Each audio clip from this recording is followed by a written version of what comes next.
And good afternoon, everyone. Thank you for being here. It is now 12:01 on Thursday, July 28th, 2022, and I'm calling to order the virtual meeting of the Los Angeles Probation Oversight Commission.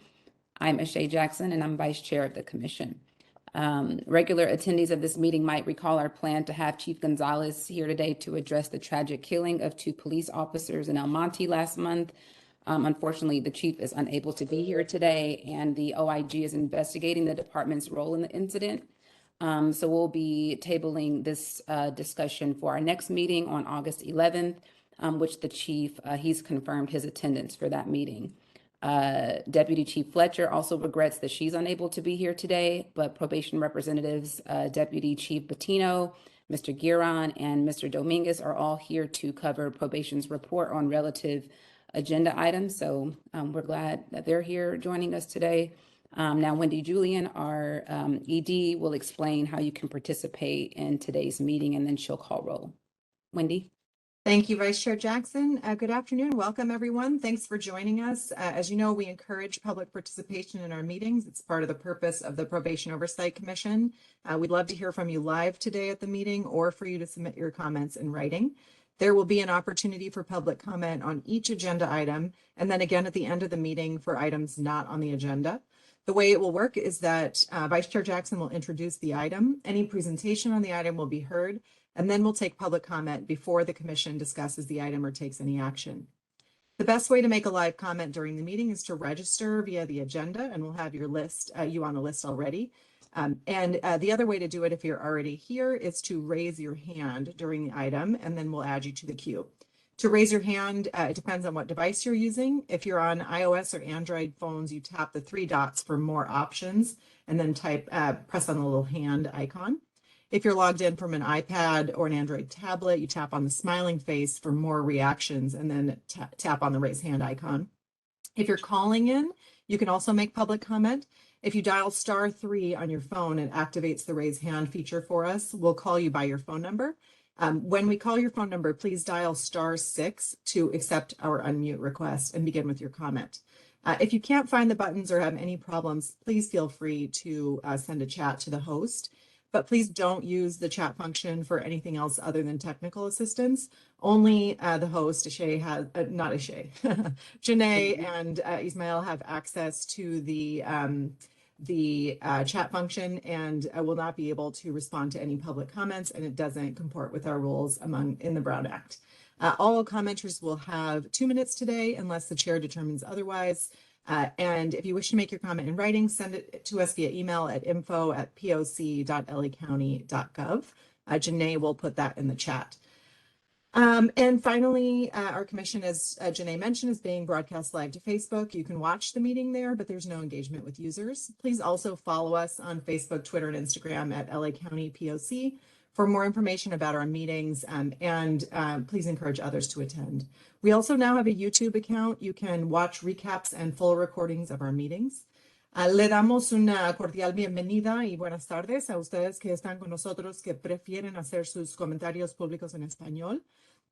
Podemos proveer traducción si lo requiere, o usted mismo puede proveer su propio traductor. Les daremos 4 minutos, 2 minutos para su comentario, 2 minutos para la traducción al inglés. Al iniciar su comentario, nomás avísenos que prefiere hacerlo en español. I will now call the roll. Commissioners, if you can please respond so we can get started. Commissioner Dolores Canales? Present, thank you. Commissioner Dupuy is absent. Commissioner Sean Garcia-Lace? Present. Commissioner Sam Lewis is attending late, and Janae will let us know as soon as he joins and reflect that in the minutes.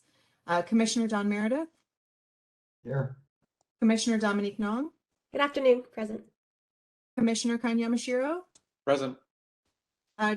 Chair Frankie Carrillo is absent today, and Vice Chair Commissioner Ashay Jackson. I am here. Thank you very much, and I will turn it over to you. Thank you. Wendy, it looks like we're moving on to agenda item number 2, approval of July 14th minutes. Do we have any written or live public comment for this item, Wendy? We do not. Okay. Commissioners, may I get a motion to approve these minutes? Motion to approve. Okay, I have a first by Commissioner Canales, a second. I'll I second. second. Sorry, who is that? It was Don and Sean, but I guess it'll be me. Okay, seconded by Commissioner Garcia Lays.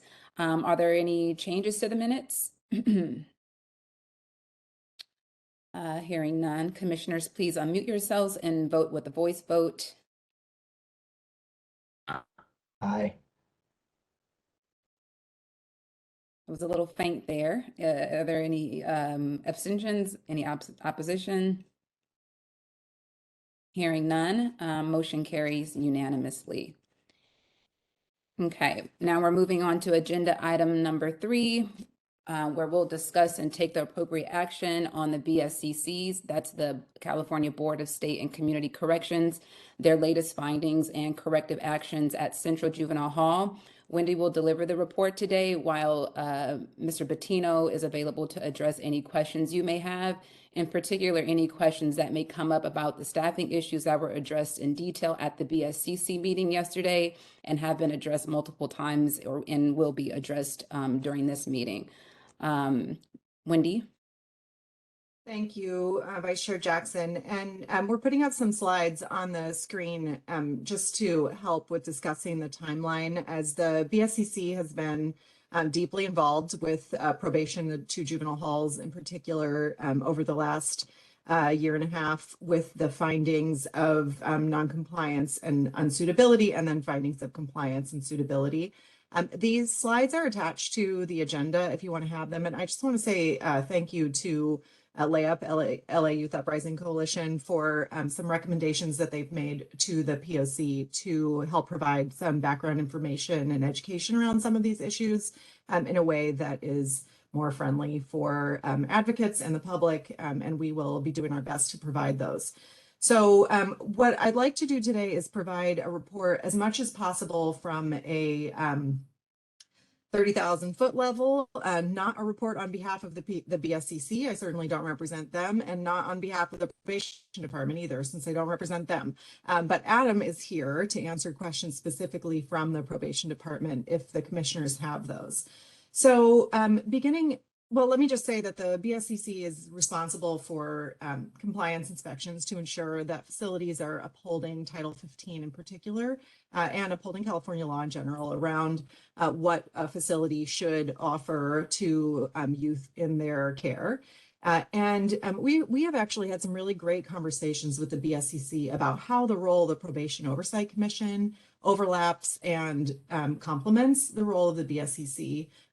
Erica, Dr. Reynoso has mentioned this when she reports on our inspections, though I think it's worth it to say it again, that the Probation Oversight Commission inspections are different than the BSCC inspections, less focused on actual technical compliance with Title 15, and more focused on a much more broad perspective, which is if our children collectively, our community's children and our individual children were incarcerated in these facilities, how we feel about that.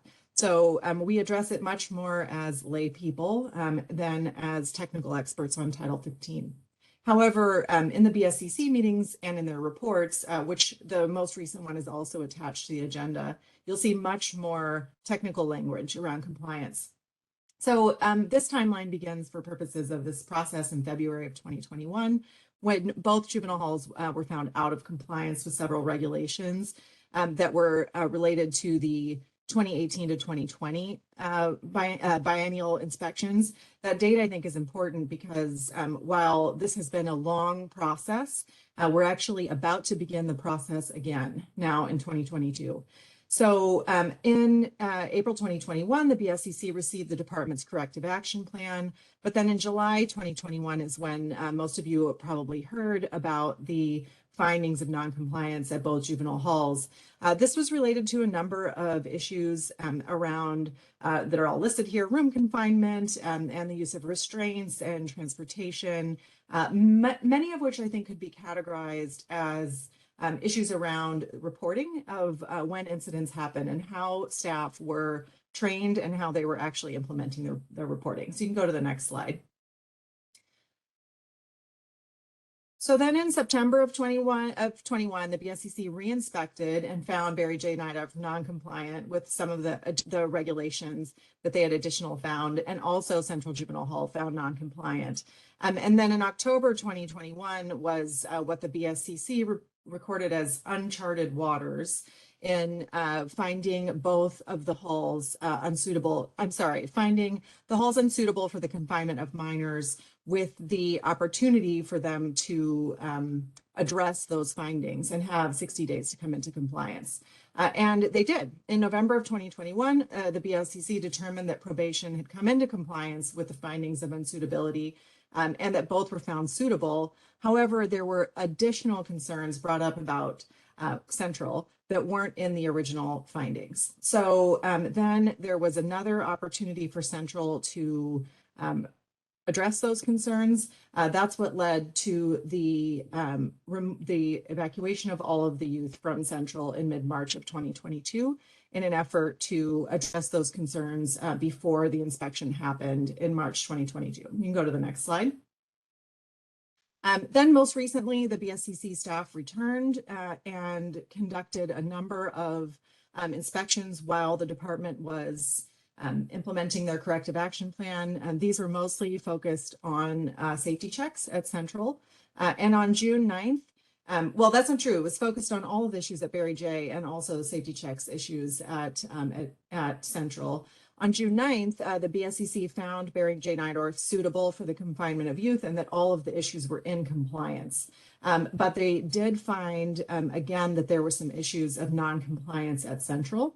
And those were inspected both in a planned set of inspections in mid-July, and then also in one unplanned, unannounced inspection based on some information that the BSCC received.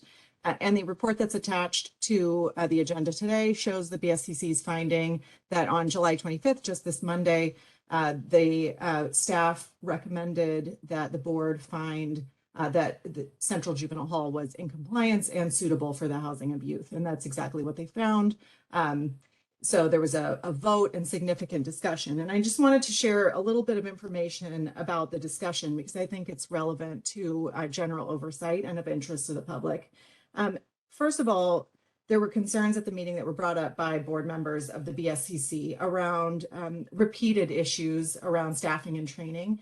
This is something that, so Chief Gonzalez and Deputy Chiefs Bettino and Fletcher were there, as well as Valerie Van Kirk, who's overseeing a lot of the issues around the halls at this time, talking about some of the ongoing needs for training and addressing staffing issues. There also were a couple of comments from BSCC members that address the future of Central. And, the chief mentioned that there's currently a suitability, that's the wrong word.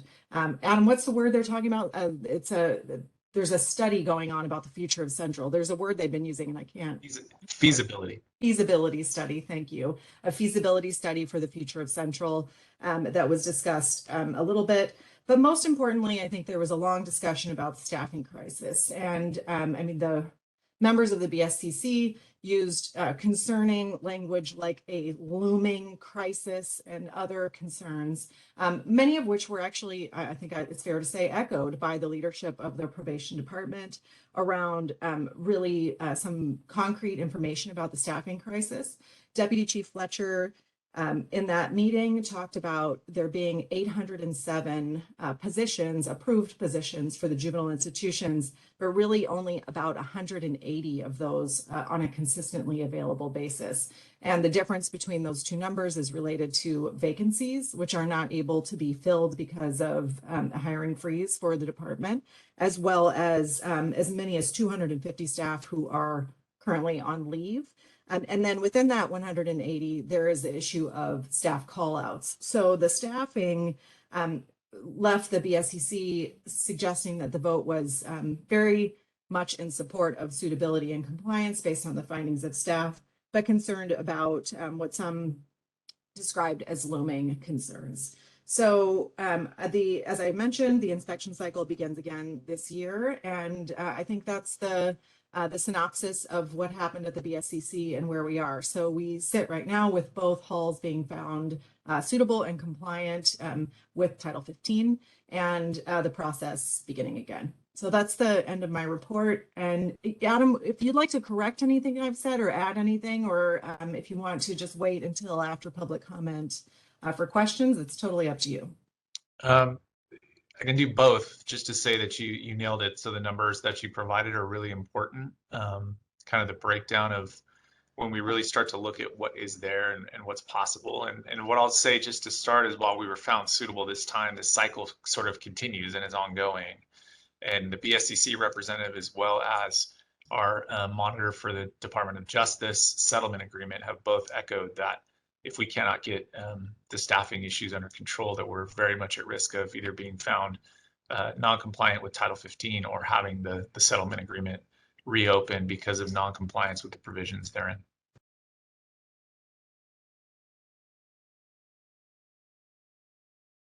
Thank you, Adam, for your additional comments. Wendy, I think we can go to public comment for a moment. Do we have any written or live public comment? Thank you. So if you'd like to make public comment on this, please use the little raise your hand button down at the bottom of your screen, or by clicking the three dots, or by dialing *3 on your phone. I don't see anybody with their hand raised currently. And Janae, I don't believe we had any pre-registered comments. Is that correct? Yes, Wendy, that's correct. Okay, so we'll give it a few seconds, but oh, there we go. Thank you. Okay, so we'll start with Angela James, and we have a two-step process now. Angela, we're going to unmute you, and then you have to unmute yourself. So we'll do that. And you'll have 2 minutes. Can we put the timer up on the screen? So Wendy will be sharing the timer on the back end. Hey, I'm Dr. Angela James, UCLA Center for Transformation of Schools, and a longtime community advocate around some of these issues. So I'm wanting to just hear from the Oversight Commission. Is it, for us advocates, should we, I personally want to see them remain under oversight. In my view, they seem to do better when they know they're being watched very closely. So I just wanted to kind of hear from other perspectives. Thank you. I thought I saw another hand go up, but now it's not there. There it is again. It's Millie Kakani. Millie, our timer isn't working, so Janae is going to let you know when the 2 minutes are up. Can you hear me? You can start, yes. Okay.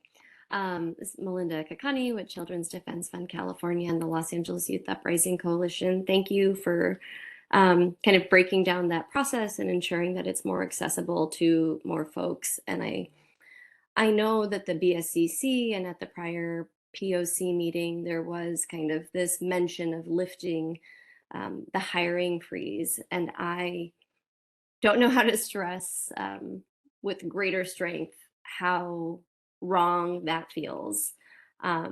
Because what we know is that there is insufficient training. What we know is that we put kind of the newest folks on the most front lines. What we know is that there is no guarantee that lifting a hiring freeze solves kind of the immediate problem of half of probation staff deciding to call out.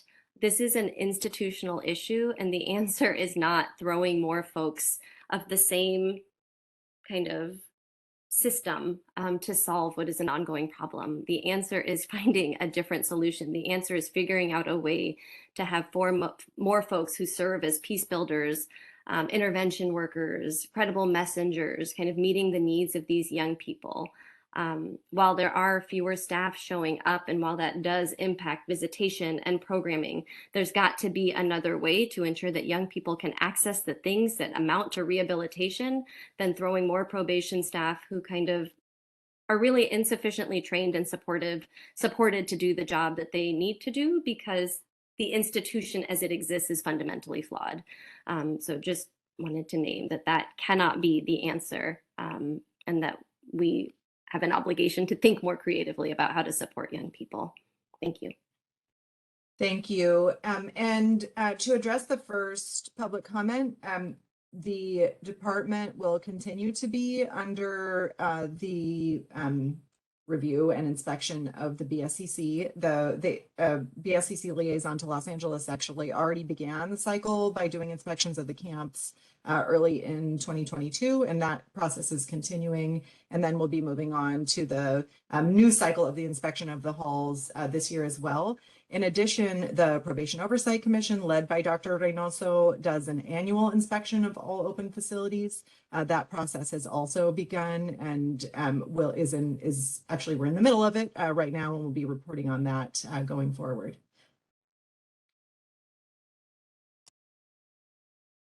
Great. Thanks, Wendy. Was that the end of public comment? Yes, thank you. Oh, actually, I'm sorry. We've got a bunch more hands. Thank you, Janae.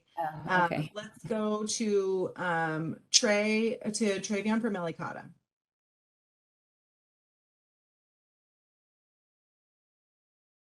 Trey, we're going to unmute you, and then you can unmute yourself. Trey, the request has. There we go. Okay, I think we can hear you now. Can y'all hear me? Yes. Good afternoon, everyone. My name is Travion, Trey for short. I work for LA Cata. I just was my concern with the lady just said, being creative with our thinking. You know, I'm just in terms from a person that has lived experience. You know, I've been in Central Juvenile Hall, been in all the camps, and I really understand what a DCO role is as opposed as to a child. And it's just an odd to hear that we have adult staff calling off and not showing off to support minors. So I just think, you know, in the interest of being creative, we got to create something because that's going to enable our children for the future. You know, we talk about violence prevention and all that. It starts right now. It starts with this team right now advocating because they're in their beds right now, waiting on their sack nuts. Don't even know what's going on. So just something, I want to shed light to you guys about that. More of a creative way of thinking solutions with this. That's all. Thank you. Thank you. Next up, we'll go to Mariana.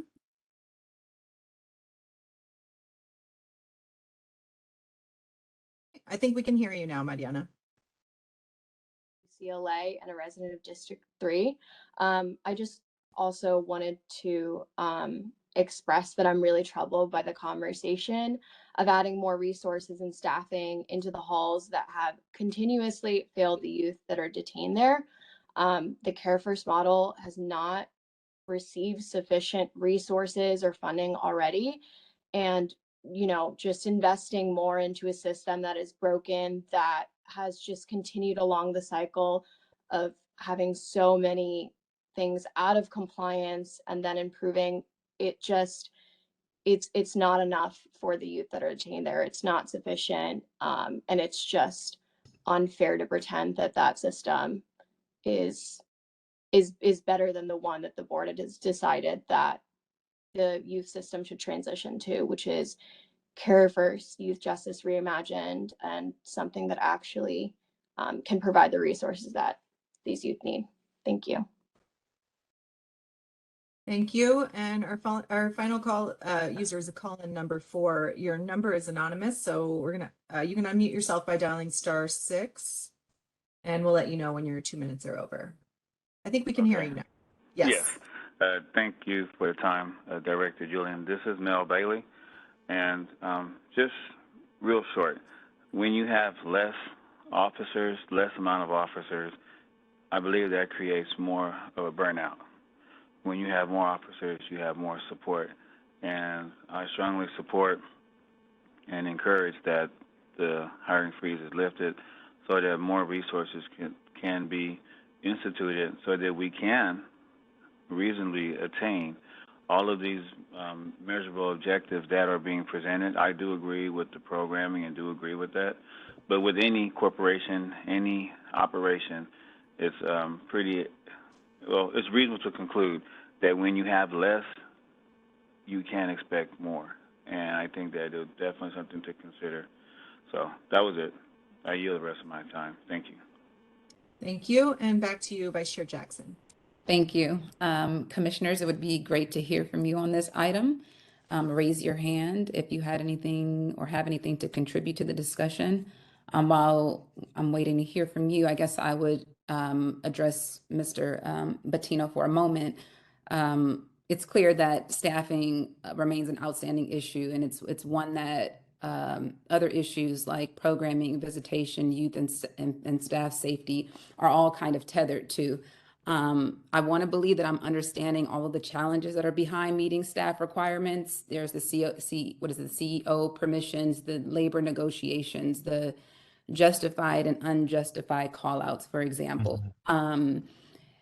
I'm hearing that reassignments of excess staff is one way you're attempting to address the problem. Can you talk about that effort? Sure. So, what's missing from the numbers that Ms. Julian did share is that in order to keep up with kind of the mandatory supervision requirements, we've been deploying field staff. We've been deploying on average 950 staff per month. Obviously, it's the same staff over and over, right? That's how we get to that super high number. But just to meet our minimum requirements so that we can run some programming and visitation and things like that. We have reserve deputies helping with visitation. I was there on Sunday, and some of our reserves were out there getting families checked in and things like that. So we've kind of pulled anybody and everyone who can show up to assist with this because the situation has gotten so bad. And then most recently, as you mentioned, Commissioner Jackson,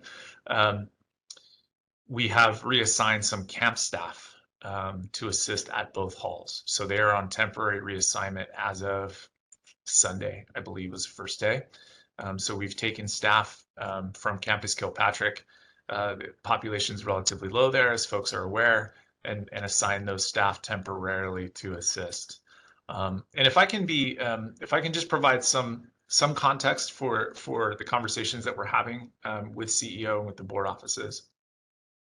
So there is a group of staff who are potential staff candidates that are in our pipeline to hire, so to speak. So those folks, we're working with the CEO's office to make conditional offers to bring those folks in. It is very specifically and only to kind of keep up with attrition. We continue to have resignations on an almost weekly basis, which is part of the problem, right? So we have since in about the last calendar year, we've lost between 130 and 140 staff to attrition. So that's retirements, resignations, promotions. We've only hired 30. And so just that number alone is the reason that we're really pushing for these conditional offers to be made and start working people through the academy. And it's also the reason why we're asking for the hiring freeze to be lifted. Because it's not at all about expanding our footprint. It's not to have all of these vacancies filled, because we would only need to fill vacancies commensurate with caseload sizes and commensurate with population. There is a right sizing that's happening here where we're trying to be as proactive as possible, as filling only those things that we need, while also leaving, we have 970 vacancies in the department. We do not need to fill 970 vacancies.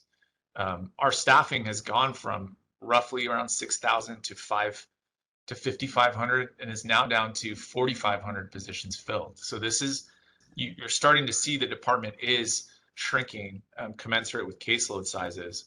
And what I'll share today is that we really don't need to fill all of these vacancies that we have, but we do need to fill vacancies to keep up with attrition. Otherwise, we're going to have people resigning and we're not going to have the bodies coming behind to fill. And something that certainly Commissioner Meredith and others will understand, because of the background process and because of all the time that it takes to get people through training, the academies have to run. So we've effectively turned the faucet off. What that means is we're not getting people in the door, even if we're running academies of 20 at a time. All that really does is keep up with people who may be leaving. The other part of this is because of the way that our organizational structure is, this pool of people who work in the halls and then in the camps are feeding the field operations as well. And so they promote out to a field position. Those field people promote out to a supervisor position and to a director position and so on. And so kind of the way that we have the flow of staffing throughout the organization, when we turn off hiring and we freeze it, it makes movement throughout the organization almost impossible. So part of what's happening and what's in the air for us is that morale is sort of being affected by folks who've been stuck in a certain position and are being told, you can't go to your new assignment because we can't fill behind you. That's all sort of caused by that hiring freeze. So I think, we're working with CEO even today, like there's a lot of back and forth that's happening to try to get at least some of these positions moving. And then there's going to need to be subsequent board action to officially lift the hiring freeze. We're drafting some things internally to move that on. And I know that's a long sort of response to your question, Vice Chair, and I appreciate your patience, but I want to just set the context. I want to be very, very clear that we are not seeking to expand our footprint, that we are not seeking to just hire a whole bunch of new staff. We are only seeking really to keep up with attrition and make sure that there's a flow, that there's career pathways for people here. Because that's one of the things that we promise when we bring them in the door, is that there's opportunity to promote, there's opportunity to be in new assignments, and we've effectively cut that off. Yeah, thank you for elaborating. I think when it comes to issues like this, the idea that less is more doesn't really apply. So I appreciate more context. How does the number of excess staff compare to the number needed to reach those adequate staffing levels at Central and Barry J? So I think it's, and what I didn't share is it really has to be a two-pronged approach. So we can start to bring, folks in the door, and it's a slow, deliberate process because of the way the academy's run. The other thing that we're doing with Department of Human Resources and CEO as well is really trying to affect that group of folks who continue to call out, the group of folks who are using some sort of leave on the back end, because that's obviously really problematic. And I think, the argument that some folks have made that, folks continue to make is, well, if everybody just showed up to work, then we wouldn't necessarily have the issues that we're having. So there is absolutely a disability management concern that we have, where we really need to start to bring people back to work. And so we're working with DHR to take, so we've done a lot of staff surveys. We've tried to engage folks as much as possible about some of the reasons why the callouts are happening. We're disciplining folks when appropriate. There's been a lot of referrals to performance management to try to bring those folks back. So we're trying to kind of hit it at both ends, truthfully, get people in the door. So there's new folks, new energy, and then also work to get some of these other folks back. And frankly, if folks don't want to come back, trying to understand why, and then address the concerns, the fears, that whatever we can through additional training and coaching. As we've shared, we've brought new managers into the facilities, which has increased morale. We've improved morale. We think those folks are there all the time. We just promoted some supervisors who are now in the units trying to support the staff as much as possible. We think that's helpful.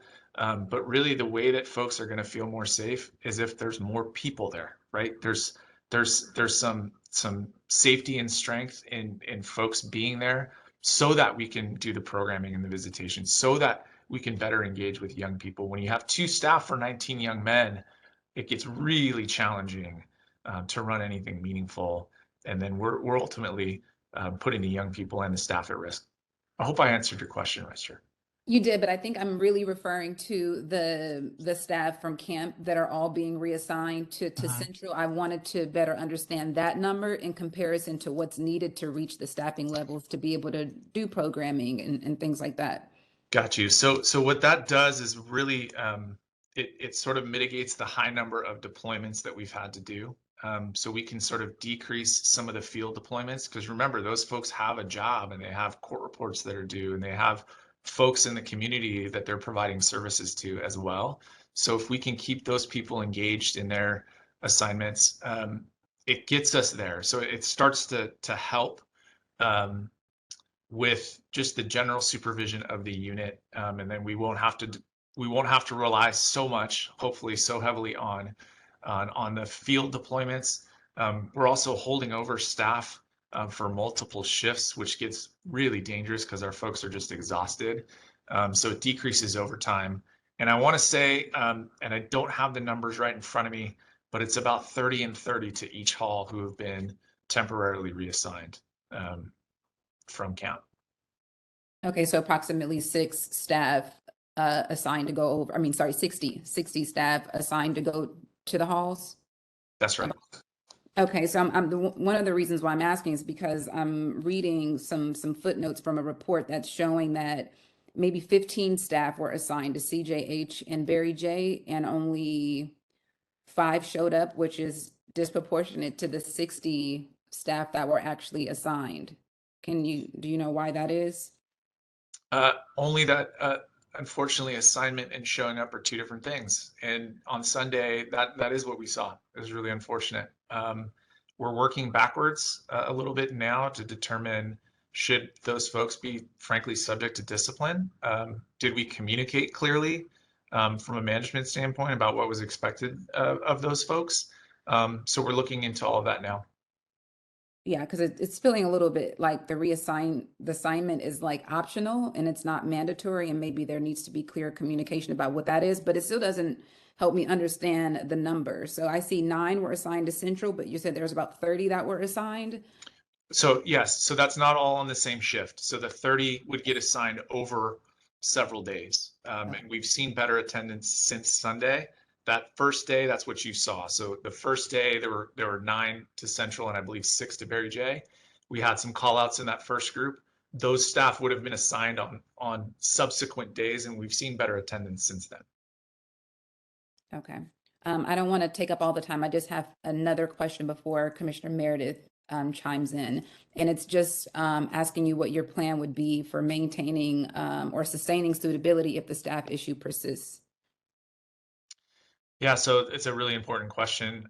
We know specifically on the safety check issue, which is the most recent issue.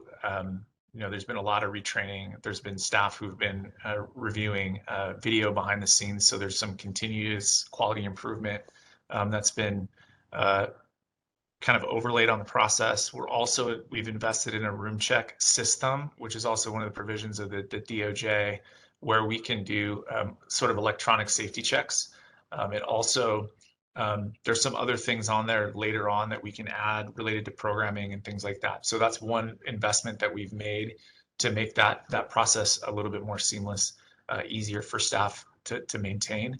And I think, as I shared, there's a couple of different approaches. One is to get some folks in through the academy, so we have some new staff on board. The other is to really hope that we get people back. Otherwise, we'll have to rely on reassignments and deployed field staff in order to meet the minimum requirements. So we'll kind of have to continue as is unless we can really get some resources and some support. Understood. I may circle back for some follow-up questions, but I'll leave it to Commissioner Meredith.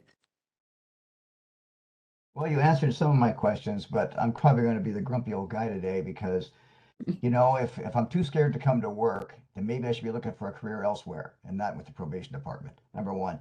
Number two is by not coming to work without a valid reason, they're jeopardizing the safety of the staff, the safety of the youth that are there, and the programming that goes on. And this is, we have hardworking officers that work throughout the organization. I've got that. But I'm really frustrated a significant number of call outs that are probably not legitimate. I know the union leadership has tried to get their people back to work because I've talked to union leadership. I know management's done. But we got to get to a point to where, if they're not coming to work, we need to find a way to find them someplace else, not to be here, number one. And I'm pretty adamant about getting harsh on this because it's going to be problematic. Number two is I agree we should lift the hiring freeze and get people on board because the morale in the organization is just going to lead to more people calling in sick or resigning. I've known a number of people have resigned because of the challenges they're facing. And lastly, I'm just going to point out with our reserve program, we've had a lot of probation officers retire that would like to stay involved in the department. This would be a good opportunity to do an outreach. The sheriffs do it, a lot of police agencies do it, and other agencies do it, where you've retired, but you want to stay associated, your reserve staff, you can come back and do a day or two a month with that. And like I said, I'm just very frustrated because it's about accountability from the top to the bottom. Everybody's got to take responsibility for their actions. And if they, like I said, if they're just too scared to come to work, go work someplace else. That's all I've got. Thank you so much for that, Commissioner Meredith. Commissioner Nong? Thank you. I have a couple of questions, one just tying up the staffing piece, and then I actually have some questions specific to the BSCC findings. So first, with regards to the staffing, and I I'm just wondering because clearly we know it's short-staffed and we received information about some disturbing shutdowns of visiting um, at Barry J this weekend. And so, and I'm sure that's probably not the only time that that has happened. And so I know you've laid out like two main solutions that you're pursuing at once. And I was just wondering, could you also, I know that you're reassigning field staff and you gave us a number, but given that I believe the caseloads of field staff is like 1 to 6 right now, is it possible or are you planning to reassign more field staff? So potentially. So I think at this point, all options are sort of on the table.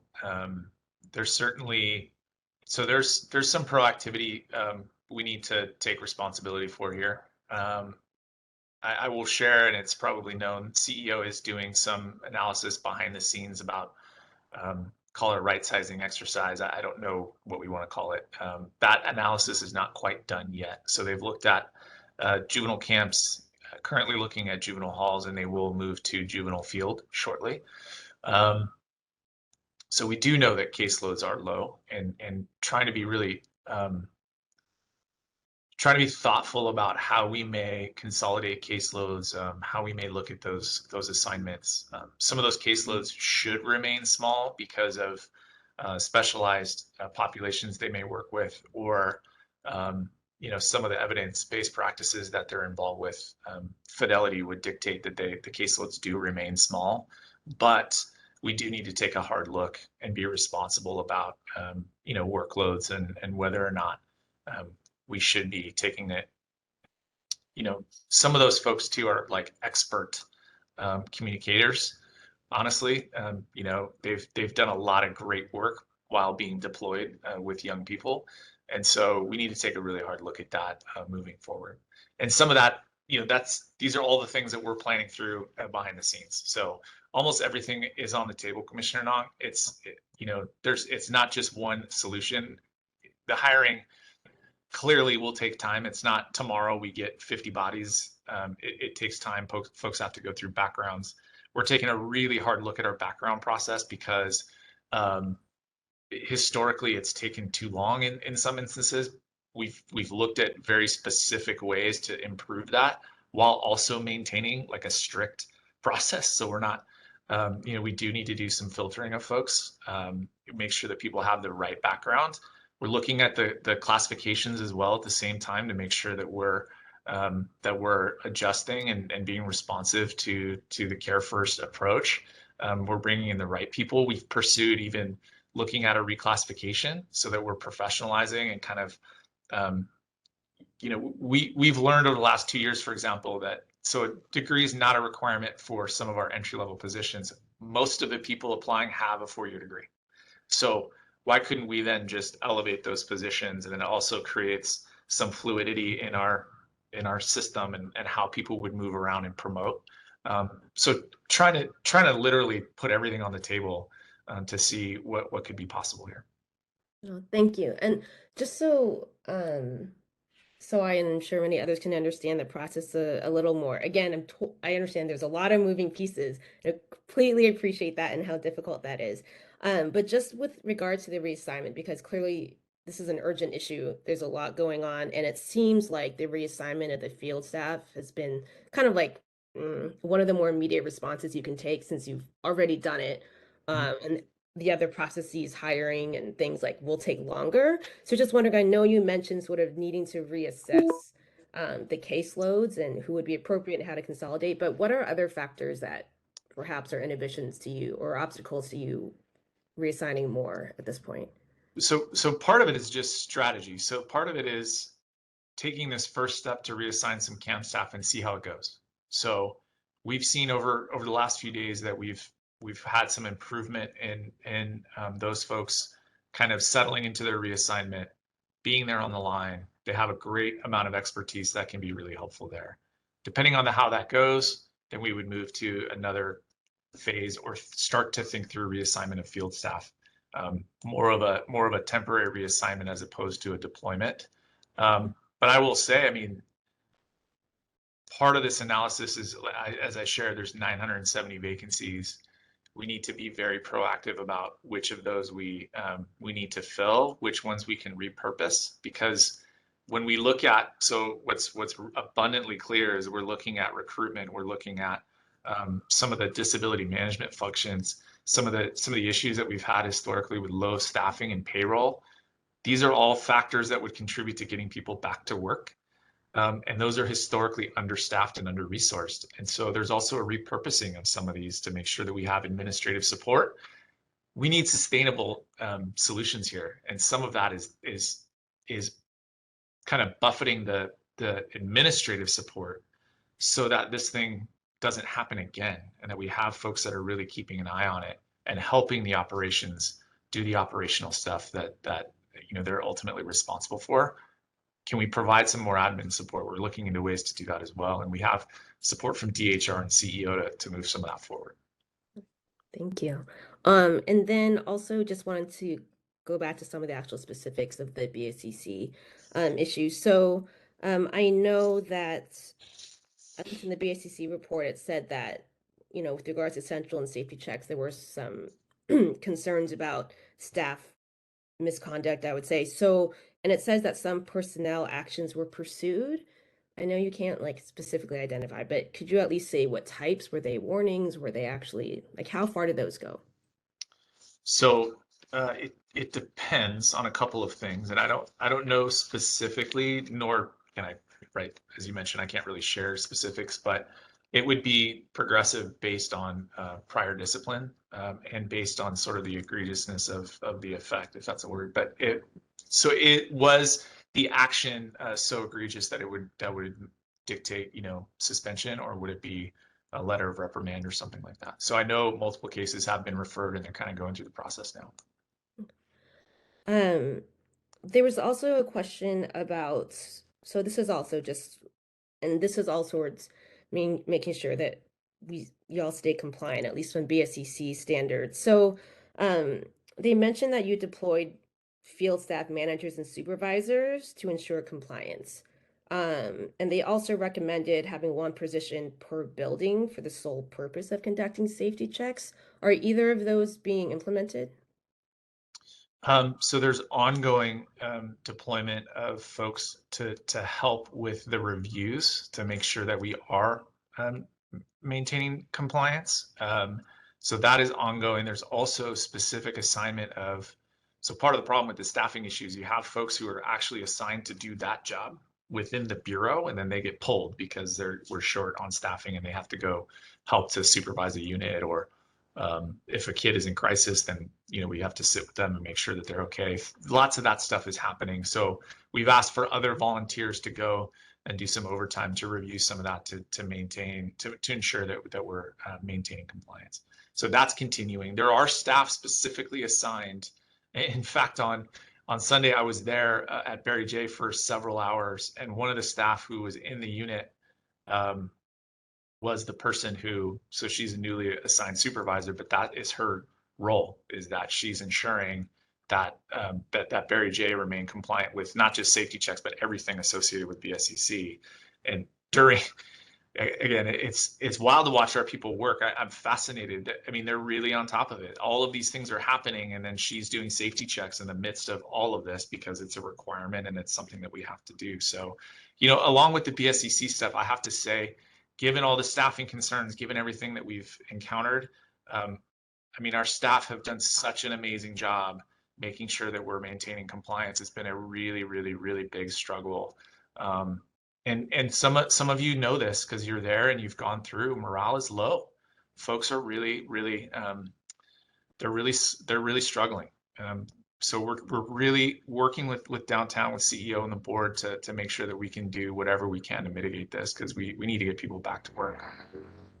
No, thank you. I have one final question, I promise. So one, I will say I appreciate that you have been implementing at least one of the recommendations from the BSCC, and I'll also say good to hear that you were at on site for a number of hours. I know some staff have really wanted to have you and other leadership there more. So I just wanted to acknowledge that.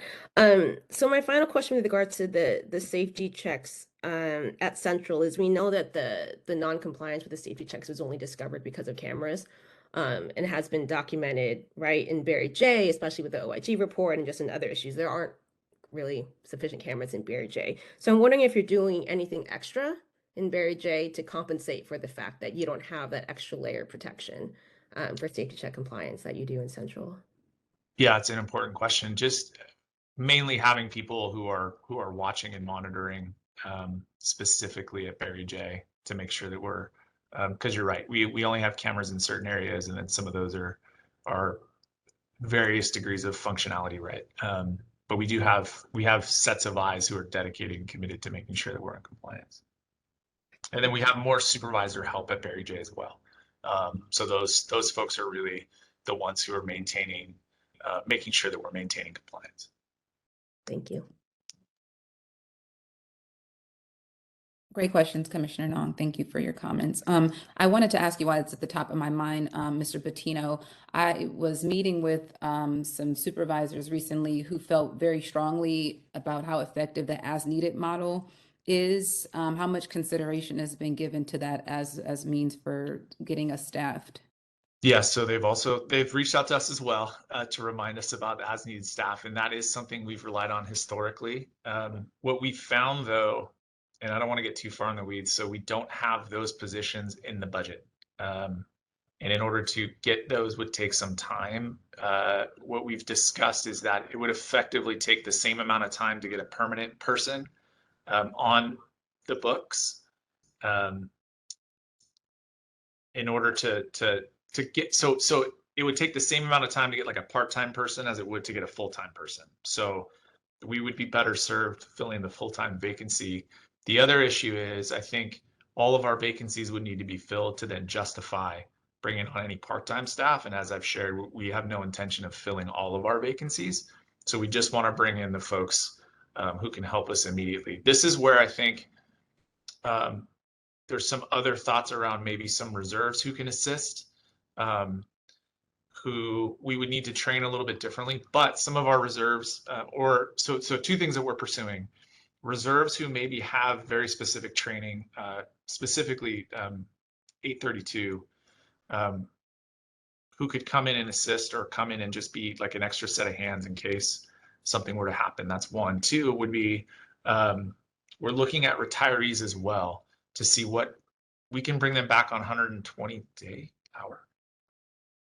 Whatever it is, it's not important, but we can bring retirees back on a limited basis. Those folks can potentially come in and also be an extra set of hands. So there's a couple of different ways. The as needed may not work as well as we hope, but I think there's some other options to get some temporary or part-time support in the meantime. And that's why I say, I mean, this is all kind of on the wheel of options, and we're trying to look at all of them simultaneously so that we're getting as much support as possible. You're saying there's the dollars are not available there to It's more about process than dollars. I think the dollars are there. I think the process of bringing on an as needed is just the same as bringing on a permanent staff. So we would rather have the permanent staff than the part-time. even if the staff that was on call, so to speak, had the experience, was already employed with the department and is just looking for an opportunity under a different sort of premise. So that would be something that we could pursue. There's mechanics behind that though on how to get the designation accurate. So what I've been told is it's a little bit more complicated, but we can certainly continue to ask and look into it. Well, this feels like one of the more viable sort of solutions to the issue. I mean, I understand that there's some of the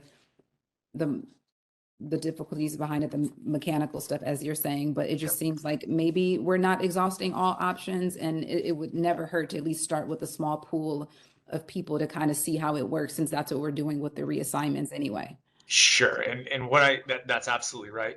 Vice Chair, what I will share is in the past, we've overused as needed and effectively sort of utilized them as full-time, and that's created some serious problems down the line because we hadn't been providing them, vacation days and benefits and things like that. So I know that there were some issues with it in the past.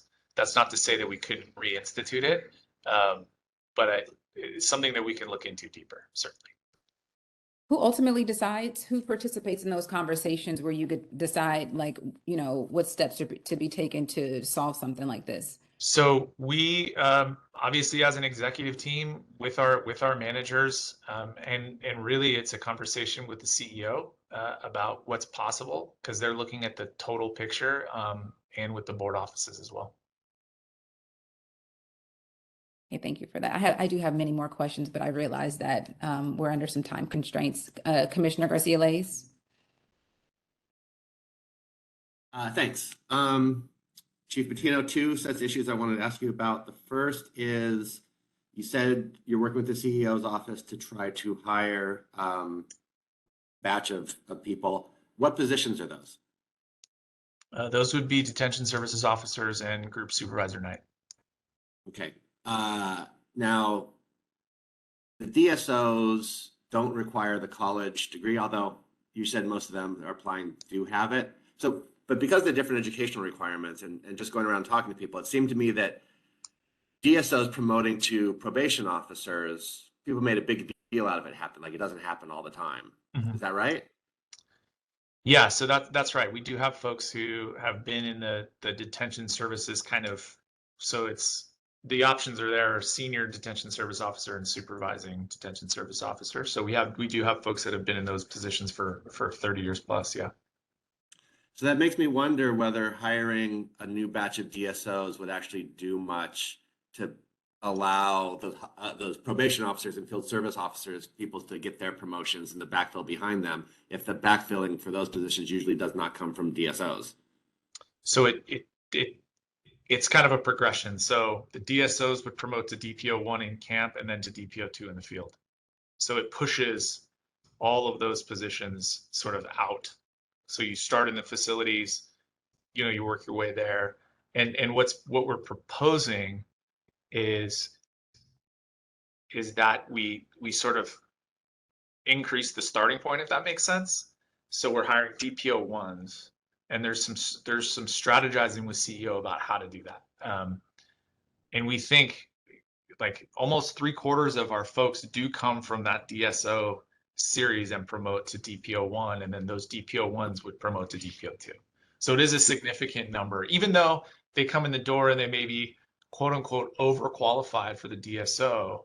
As lots of us, I wanted to get my foot in the door, so I took a position with the county, and then so I think that's a lot of folks. They want to get in the department, they want to get their foot in the door, so they'll take the DSO, even though they may not be qualified. And that's sort of the requirements for So in other words, and I hope I'm not confusing things, we don't hire DPO 1s or 2s off the street. Those folks promote from the ranks of the juvenile hall staff of the DSO and the GSN series. Okay, that's a lot more DPOs who are formerly DSOs than I realized. That's helpful. So here's the other thing: is we're all talking a lot about bringing in more staff, and we have minimum staff requirements that are based on the number of young people who are incarcerated. We haven't been talking about, can we further reduce the number of young people who are incarcerated? And it really seems to me that the general public is not any safer for having most young people pre-adjudication being sent to Central or Barry J right now, especially with the lack of programming, the amount of violence. So my question for you is this: do you know what would happen if sheriff or law enforcement were to bring somebody to one of our halls and there was not enough staff to take in anybody else? Could they be turned away? I don't know for certain, but potentially. If it were so risky, if we felt like it was so dangerous that we somehow had to shut off intake, then yes, they would likely be turned away. Or that you would be out of compliance with BSCC rules and things like that if you were to bring in any more people. And that if you were to stop assigning field services and other folks like that, we would not be able to have the minimum staff. So have there been any conversations at the command staff executive level about how to reduce the population in the halls further? So those conversations are ongoing all the time. Yes. So, at the same time that we're looking at the staffing issues, we have our executive team and managers looking at, for example, the young people who are pending placement. They move out really, really quickly. So Ms. Cotton's team does a fantastic job of moving those young people out really quickly. Similar with camp, we want to make sure that kids who order to camp are moved really quickly through the system. So that is something, the juvenile hall population, for as long as I've been in the department, is something that we're constantly looking at to make sure that we're not detaining any young people who have not been ordered there or who we feel like could be better served elsewhere. We're moving those young people out as quickly as possible. So those conversations are definitely ongoing all the time. Right. But they're all premised on the idea that everybody has to be accepted, right? That the department is doing what it can to quickly to reduce the population of people. But the courts are the ones who are sending young people. And that's the point that I was going to make, Commissioner, is that we're under obligation. We're officers of the court. So if the court says detain, we detain. Yeah, and I wonder if there's some way to challenge that. That's it. Thank you. Thank you, commissioners, for your comments. If no one else has further comment, I think it's safe to move on to agenda item number 4, where we will be discussing and taking the appropriate action on the use of electronic monitoring by the probation department.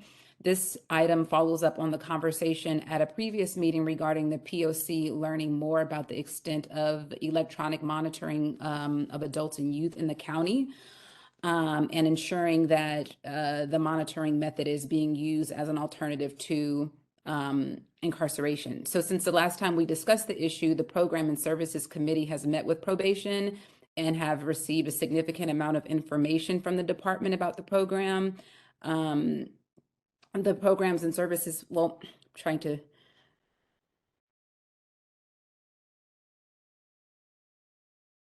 sorry about that. I wanted to get this right. The Program and Services Committee has also had the opportunity to learn more about the use of the program, which is done through the Community Detentions Program. Sorry, I'm not really getting that right. We will continue to discuss the issue at future meetings. However, today our focus is just going to be on the monitoring program for adults. Sorry for getting that really jumbled up. I'm not sure I was following it. But we'll leave this part of the discussion to Deputy Director Richard Giron, who is here to provide an update. Mr. Giron, if you would proceed, please. Sure. Thank you. Thank you, commissioners. I appreciate the opportunity to present. This is a follow-up meeting from our last presentation on electronic monitoring. I'll be focusing on pretrial services, and we have 2 programs. Could we go over to the next slide, please? And electronic monitoring and supervised release. We're going to talk about, I was asked to discuss our technical rules violation reports, and I did provide information to the commission, and I'll be glad to answer any questions. Electronic monitoring program is a countywide program.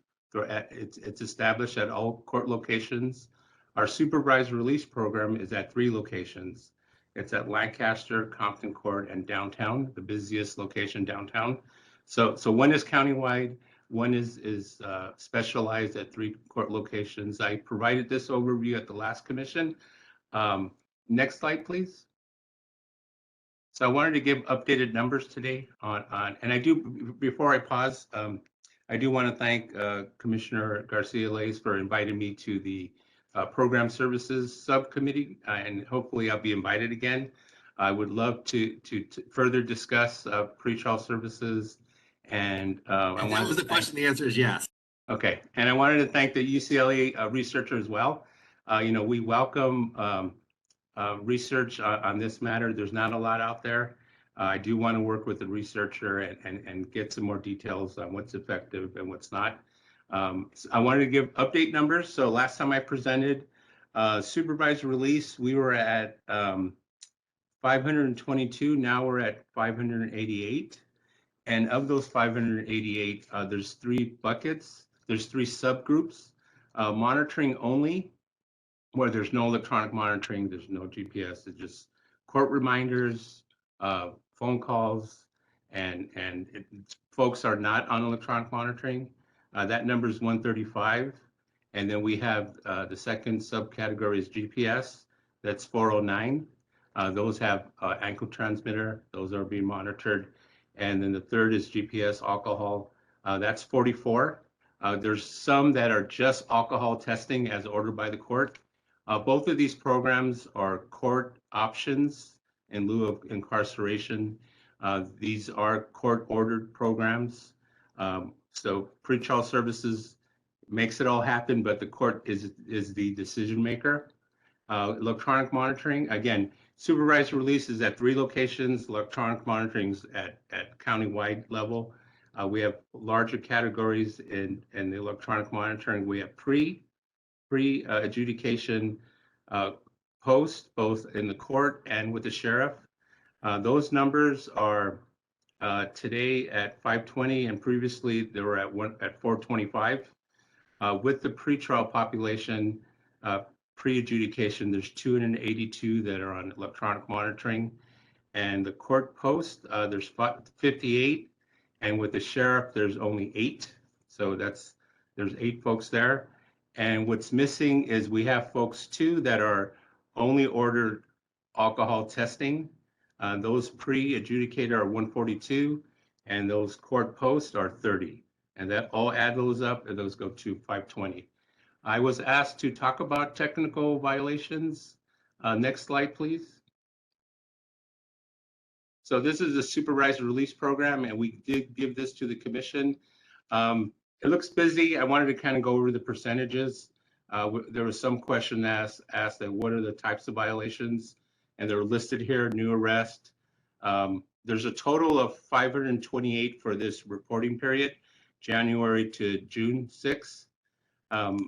New arrests account for 137 of the 258, which is 53%. There's also another category, stay away, exclusion, alarms. Folks have keep away orders, domestic violence cases where there's locations where they're excluded. There was 43 of those that account for 16%. And to the right, I added those that were remanded. So I'll go over the remands after. Court violations, 12 for this reporting period, and that's 4% of the overall total. Inclusions, meaning folks are asked to stay at one location. There was 8 of those, which is 3%. No contacts, there was 32, which accounts for 12%. No contacts folks are released, and they're instructed to report within a certain time frame, and those account for 32. And then failing to charge their device, 2%. We do have sobriety. We have sober tracks, which is alcohol testing. 19 violations are reported for 8%, and those missing tests were 2, which is less than 1%.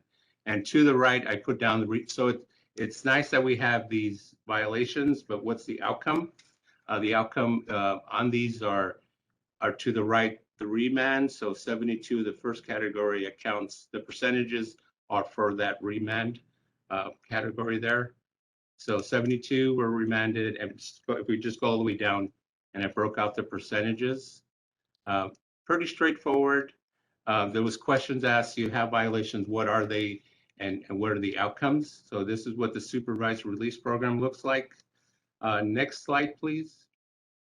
And what's missing in this one, I don't have the outcomes at this point. All these categories have to be hand counted, and there's some data workload items, but I will present it to the commission and send it to you. We plan to break out the outcomes on each of these. So during electronic monitoring, there was 1,085 non-compliance reports during this time period, and they're very similar.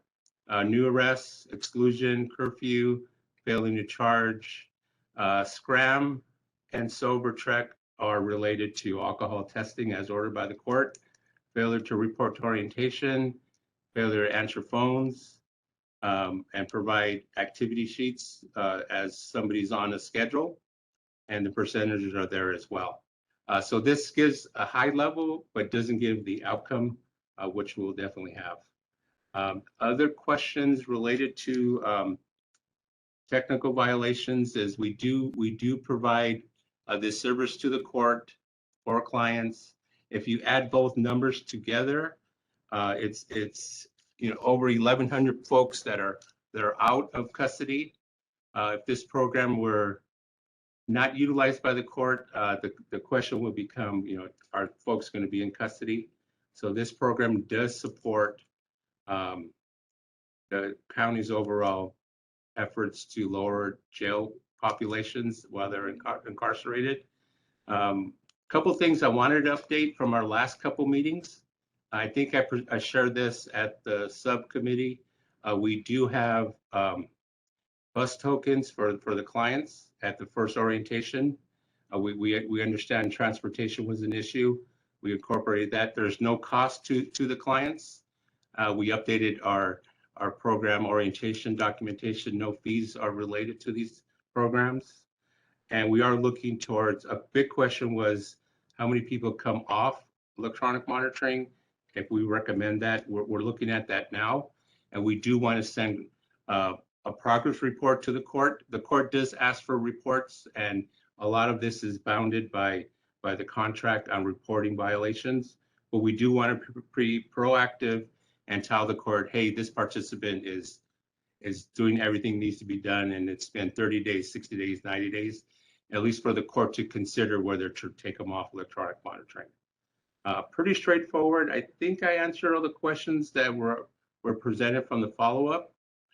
There was one related to budget. I did send the budget in. There was a budget, and I did share that at the subcommittee meeting. So the funding, just to provide it in high level, funding comes from the state, goes to the court, then it comes to the department, and there's costs involved, costs related to electronic monitoring services to the vendor, employee costs for staffing, sheriff costs for staffing, and CBO costs. Those are the four buckets.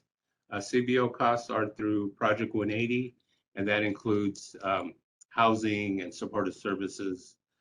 So it comes about to 1.3 million. But again, it's funding that comes from the state to the court to the department.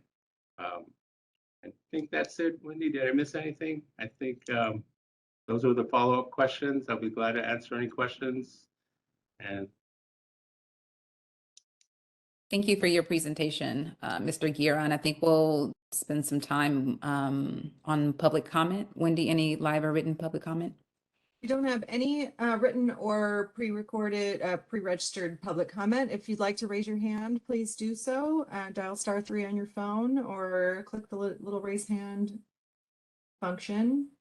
I'll just reiterate what Commissioner Jackson was saying at the beginning, which is that Mr. Hidon's information that he's providing today is all attached to the agenda, so you're welcome to take a look at it if you'd like to see it in more detail, and will be continued to be provided through the POC. Thank you for that. And also that we are getting information about youth on electronic monitoring, but it's run as a totally separate program under separate leadership, separate department in the department. And we will, as the Probation Oversight Commission, continue to invite folks to come to this meeting to report on youth on electronic monitoring separately. Okay, I see Jose Osuna's hand. Jose, we're going to unmute you, and then you need to unmute yourself, and you can begin.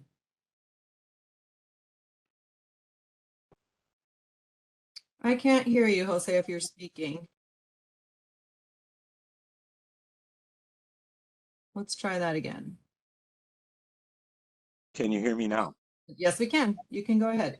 Hi, Wendy. I just have a question around the last comments that Mr. Hidon made. He said that there were no fees for participants in the electronic monitoring program. Is that does that include all fees? So there are no fees currently being charged by whatever company the county contracts to provide the electronic monitoring devices? Because when I was on electronic monitoring, I had to pay a pretty substantial monthly fee to be on the electronic monitoring. So that was my question. Thank you. And I'm sure the commissioners will want to hear an answer to it, but let's see if we've got any other public comment before we go back to there. Seeing none, I think Commissioner Jackson, you can do whatever you like with that. Mr. Hedon, you're welcome to respond to Mr. Sun. Sure, I like to respond. Yeah, there is no fees to the participants. And that's been a change maybe 3 years now. Previously, it was offender paid, client paid based on ability to pay. That's changed. The county does pay the vendor, and there's no direct client fee any longer. That's a tremendous change. Thank you for that update or for answering that question, Mr. Giron. Other commissioners, do you have any comment on this item? Looks like Commissioner Garcia Lays does. And again, thanks, Wendy, for helping me out. I wasn't able to quite articulate that in the beginning, so I appreciate that. Commissioner Garcia Lays. Thanks. So, Mr. Giron, we appreciate your work. We absolutely want to keep talking to you in the Program and Services Committee. You've been very helpful. Let's see. I wanted to say first that I feel like we are still a long ways away from being able to say with any certainty that these programs actually reduce the number of people incarcerated, which is a different question than would the people who are on electronic monitoring otherwise be incarcerated, right? And the difference is, so we take this batch of people, we move them out of the jail system. Does that just make room for another batch of people that get those cells, right? And so that we actually have in the whole an increase in the people who are either the universe of both incarcerated and on electronic monitoring. So that's what we really need to answer to say whether or not this program is successful at reducing the overall numbers of people incarcerated. But we're making progress on that. The other thing is, in the past, we were given this category of technical violations, which sort of raised some red flags for some of us that seemed kind of broad. When you add in the number of remands, I think, for example, it's very helpful to see that only one person was remanded for not charging the batteries, right? Which is the sort of thing that we were like, oh, wait, that should be a rare thing if it ever happens. And I would guess that if you look at that case, it's a sort of the straw that broke the camel's back kind of thing with the court. So it's very helpful to have seen those numbers so that we can monitor, more effectively whether these sort of vague categories like technical violations are a problem or whether or not it looks as if the system is working. And those numbers of remands were very helpful in us trying to decide that. So thank you. Thank you. Thank you. And I do acknowledge it's missing from the electronic monitoring, and I'll definitely get that. Thank you. Seeing no other commissioners' hands, I will move on to agenda item number 5, where we will discuss and take possible action on an update from the Assistant Inspector General, Mr. Eric Bates, from the Los Angeles County Office of the Inspector General, OIG. And he'll be updating us on the progress of the probation department towards reaching compliance with the DOJ settlement. Deputy Director Luis Dominguez is here to answer any questions you have on the behalf of the department. And Mr. Bates, the floor is yours. Great, thank you. Hello, first of all, to the commissioners. So I'm sure you all, I'm sure you all have the report, and I trust that you've reviewed it. I won't go into a deep dive on the report, but just the areas that we were looking at were the camera coverage at the facilities, the force intervention response team, the PREA areas, programming, as well as grievances. So as Commissioner Nong noted, where there were cameras, we found it was very helpful in capturing the use of force incidents. For instance, at Central, of the 490 something uses of force, all of them were captured by cameras. We found that all of Central's cameras were operational and in use, and all but just 2, we felt that the videos were not reviewed properly. And that means after staff looking at the video did not make what we felt were appropriate conclusions of possible misconduct from that video. So clearly it shows that if you have cameras, you can capture uses of force and then be in a better position to review those uses of force. Barry J, unfortunately, did not reach compliance in those areas relating to camera coverage. And I think primarily it's because the cameras, I'm told, were set up for more of a security aspect. They're along fence lines and whatnot. So they're not there as they are at Central to be able to cover and capture uses of force. It's my understanding, though, that cameras were purchased or are being purchased to be implemented at Barry J, and we can have the probation staff provide more information on that. But I think once that occurs, I think a lot of those camera coverage issues will be resolved. And as far as the force intervention response team, that relates to when there are uses of force and the documentation is reviewed by the force intervention response team. It's to be reviewed within a 7-day period. We found that unfortunately both Barry J and Central did not meet those 7-day requirements. But we will be in constant conversation with them to help them get their compliance up in that area.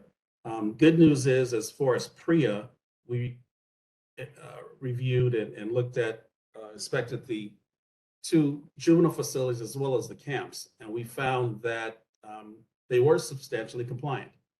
There were just a couple of issues relating to blind spots, but the department was very responsive to working on those blind spots, and that's part of our recommendations. We have about, I think, 14 recommendations at the end of the report, and that's one of them, to look and address those blind spots, but they were very receptive to that. Now, as far as programming, we found that, again, Central was substantially compliant in providing programming to the youth, and we were working with them to document when the youth were not getting programming and what the reasons were. And we found out that basically most of the time it was because the youths wanted to remain in their rooms for sleeping or reading or whatnot. And that was well documented in the self-separation forms. We found that the staff did a very good job in trying to go back and looking on the youth and trying to get them to re-engage in the programming, which they were successful many times. So that was good to see that they weren't just letting them go to their rooms and not be involved in programming, and that was it. So that was good to see. We did not see any evidence of there being non-programming due to any discipline or retaliation. So that was also good. And I believe there's a new process being implemented, a new grievance process that's being implemented. We did look at the grievance situations, and there were a couple that fell through the cracks in their current computer system, but I believe there's a new system that is being implemented, so we will reassess that. So that's basically the overview of our review of the department's facilities. And again, there's a deeper dive in the report, as well as many recommendations that we've made. So I'm open for questions if anyone has any.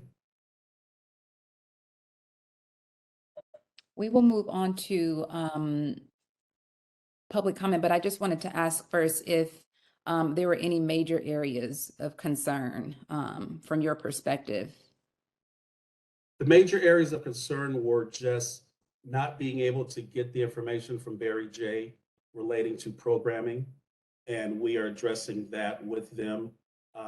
And some of that might have been due to a miscommunication of providing information to DOJ and other parties.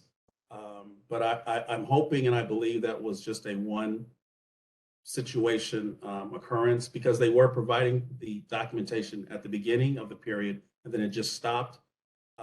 But I believe that would be the biggest issue that we encountered in the areas that we did review. Okay, great. Thank you for that. Wendy, I think it's a good time to capture public comment. Do we have any in written form or live? We had one written public comment that's attached to the agenda, and you're welcome to send written public comment to info@poc.lacounty.gov. If you'd like to make live public comment, please either raise your hand using the little raise your hand button or dial *3 on your phone. And we will start with Melinda Kakani. And we're going to unmute you so you can have 2 minutes, and we'll let you know when the 2 minutes are up. No, you cannot hear me. Millie, can you hear us? I can hear you. Okay, great. Can you hear me too? Yes, we can. You're Okay, good to go. great. All right, thanks. This is Millie Kakani again with the Children's Defense Fund and Los Angeles Youth Uprising Coalition. I just wanted to name a stat that I saw in that report back that like everyone needs to sit with. And that is that there were 492 incidents of violence at Central Juvenile Hall in a matter of 180 days. 492 incidents of violence. And that's presumably with a fully staffed probation department where 47% of the staff was not calling out. And so to think that like the answer is just more probation officers, again, that feels lost on me and should be lost on the rest of us. Additionally, I just wanted to name that while like the OIG provided this report pursuant to the settlement, there was supposed to be a 6-month report back every 6 months, and we're a year and a half out from the settlement. So would love to know why there was a delay and if we can count on some additional transparency in the next 6 months and the 6 months after that. The third thing I wanted to lift up was the fact that there was this discrepancy in the 23 videos that the OIG decided to sample of the 492 incidents of violence. 2. So that's, a significant percentage. It's 20%. There was a discrepancy in what was written and what was logged, what was written and then what was viewed in the video camera or the video footage. And it was the same thing that came up in front of the BSCC as it related to like safety checks. And so it seems like there is this kind of tendency to, I don't know if it's misreport, miswrite, forget. And so my hope is that there is significantly closer attention paid to what is written and what is recorded. And while I know that there is a shortage in Barry J of video cameras, they did just receive $15 million to add more. So would love to get a report back on that. But it's also hard to have faith in simply what was reported in Barry J when there's nothing to confirm by way of video footage whether or not those things were true, especially in light of kind of like the whole first protocol and the fact that, these documents were supposed to be shared 7 days after an incidence of violence, and in some instances 181 days passed between an incidence of violence and being shared higher up for kind of some sort of independent review. So there's a lot that leaves kind of at least the public with like a bad taste in one's mouth, especially when you have a $410 million budget and you have this many eyes watching you, and we still can't get it right. And that's with a year and a half, not just 6 months, a year and a half since the settlement was entered. Thank you.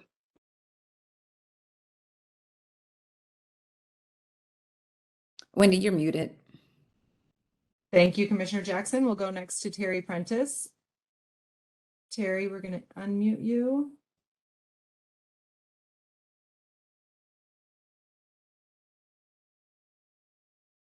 You may have to click on the unmute button yourself as well. It still looks like Terry is muted from my side here. If you can help me with that, Janae and Ismail.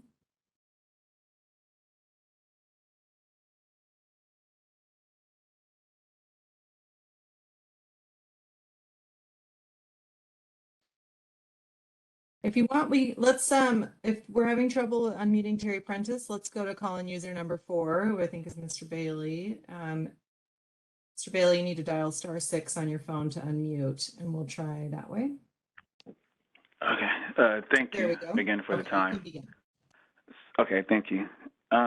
Mel Bailey again. Just 2 quick points. It would be nice.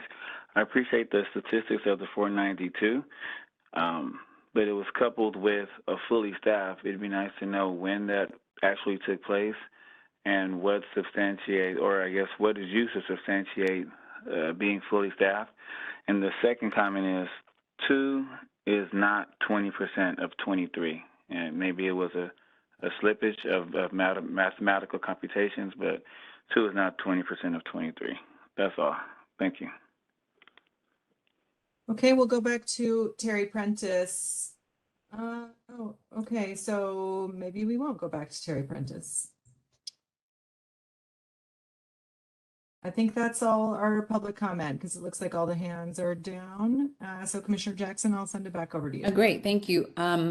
Mr. Bates, I actually think it would be great to have you answer the public commenter who asked about the timeliness of your reporting and when we should look forward to an update after today on the settlement, the implementation of provisions. Well, the timeliness of the first report was directly due to the staffing of our probation department for the oversight of the probation department. So that, we actually now are not even at fully staffed. So that was the cause of the delay. I do not anticipate any further delays. I believe it will, at this point, be every 6 months as required by the settlement agreement. And what was your second question, Commissioner?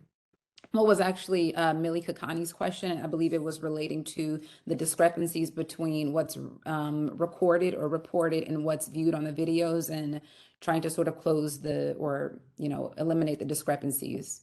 Well, absolutely. That's a concern to us. And obviously, as part of the settlement agreement, things need to be reviewed properly. And so we will continually be reviewing those issues. And I believe we did come up with 92%. There was a question of the 23 and 2 missing. I think it does come out to about 92% compliance. But that is concerning because I believe one of the 2 incidents involved an officer who wrote that the youth was was not complying when a second use of OC spray was used. And the video clearly showed that that was not the case. So I have a problem with that. I don't think that's appropriate.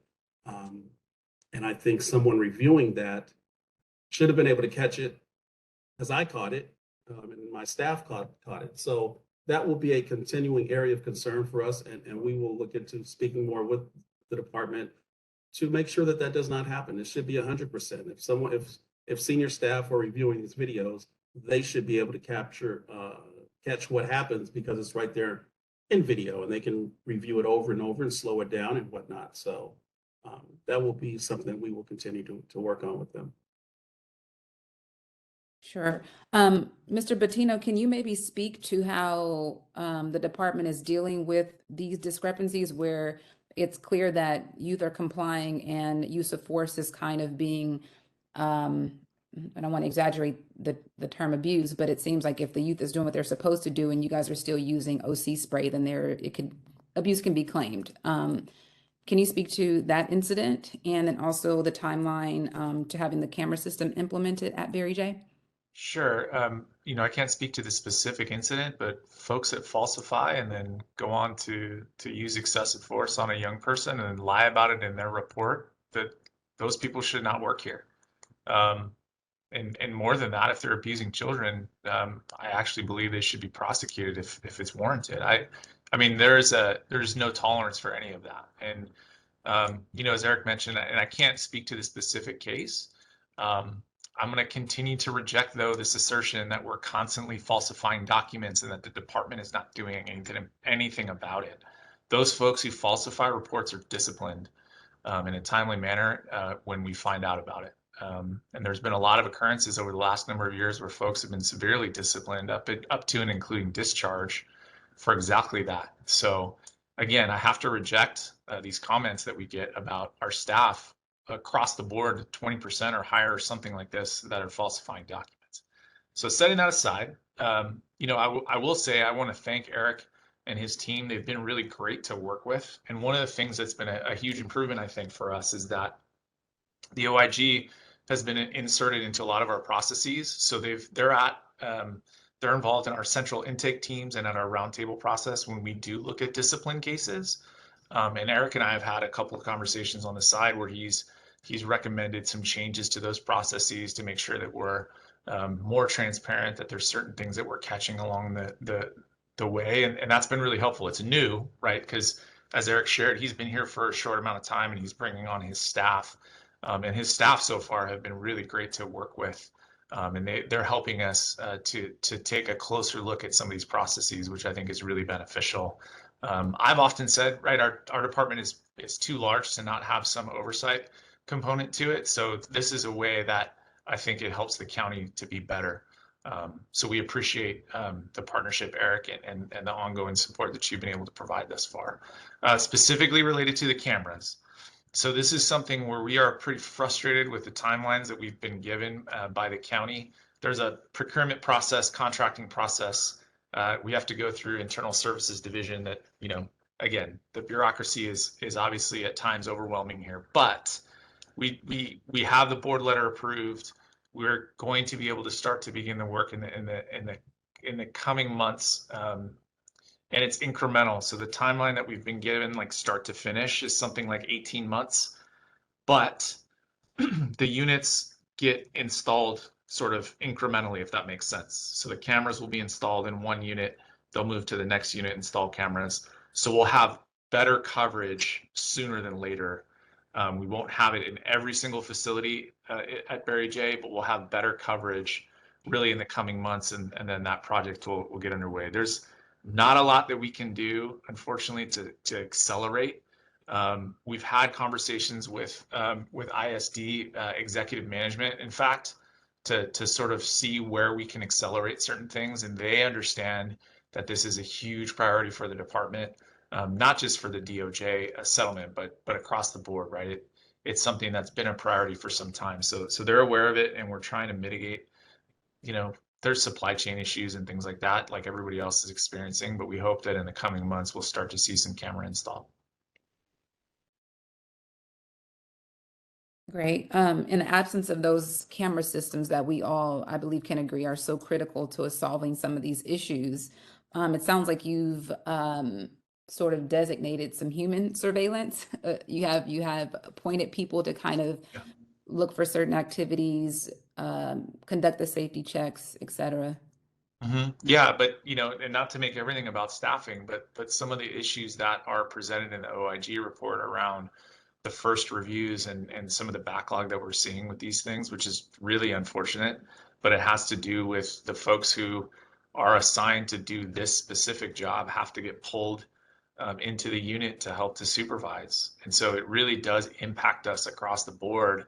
And as I shared at the onset, it's affecting our impact to be, or our ability to be compliant with any of the DOJ provisions, let alone this one. Thank you for that, Adam. One final question before I give the mic to, looks like Commissioner Nong has her hand raised. Important to set the record straight. Are you able to share the number of incidents where falsifying records has come up within the department and how that was handled? I don't know. I don't know what I can share, but certainly want to be responsive to the question. We'd have to go back and do some digging, and it may be something, Eric, that you and I can put our heads together and figure out how to share. We can work together and through council to see what we can maybe provide. Yeah, we just like to sort of assess like the magnitude of the issue, how frequently it occurs, and I think it also sort of helps the POC when we sometimes have anonymous comments submitted to us where we're asked to investigate certain issues. This is a part of our due diligence. So if you're able to submit any data, any kind of reports, any analysis of those incidents, it would be great. Sure. Commissioner Nong, sorry for being on my soapbox. It's on you now. apologize to me, or I'm sure anyone. These are important questions. I actually just have one question for Mr. Bates, just for clarification, and the number for probation, whether it's Mr. Patino or Mr. Dominguez. So just Mr. Bates, I'm trying to understand the issue around program activities and the numbers that 40% of activity or programming was denied because of safety or security threats that were documented. I'm just wondering if, just given prior discussions about reports, if the sort of, if those were reviewed with cameras as well to make sure that those were valid descriptions, right? So that the programming was actually justifiably ended because of safety or security threats. No, to answer your question succinctly, no, the cameras were not used for that information. It was just based on documentation.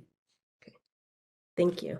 Okay, and then for Mr. Patino, Mr. Dominguez, just trying to look forward and hear more about how you're responding specifically to some of these things that were raised in the report, and it looks like were flagged to you, whether in time that they were found or with enough time for me to be able to hear, or for us all to hear how you're responding to some of them. So, you know, there's this incident that's been raised about the OC spray issue in at least one falsified report. And I guess the question is that was actually under the category of where the people who were reviewing the incidents were giving an improper review, right? So this was actually given as an example of where the reviewers, Mr. Bates, correct me if I'm wrong, failed to acknowledge that misconduct has occurred. So I was just wondering, like, what steps leadership has taken to actually deal with that issue, which is that the reviewers aren't actually reviewing to the proper standard. So that's something that that we're taking a close look at. It's obviously concerning. We also need to make sure that our folks are empowered, and those who are doing the review are empowered to make those difficult calls and to raise a flag when they see one. So we're taking a closer look at that incident specifically. Is there any way to say a little bit more about when you say you're looking more closely? What does that entail? So we're looking at it, and if it requires a review by internal affairs, then it goes that route. Do you think training, maybe just another set of training or something about sort of the standards that they should be following, would be helpful? So we have rolled out a new use of force policy, or it's rolling out. We've created a 4-hour training on the policy for managers. That should be coming in the next few weeks, in fact. And in there, what's highlighted is it talks through the review process on the back end. So for managers, it's less about the incident and more about the review of the incident, right? So those are some things that historically we've gotten away from a little bit. So I mentioned I was on site at Barry J on Sunday. We had a really large incident in the morning. And Ms. Jones, to her credit, pulled everybody in late that afternoon for a debrief. Folks were tired. Folks were, you know, some were injured a little bit, not super severely, but injured and needed to get home and get some treatment.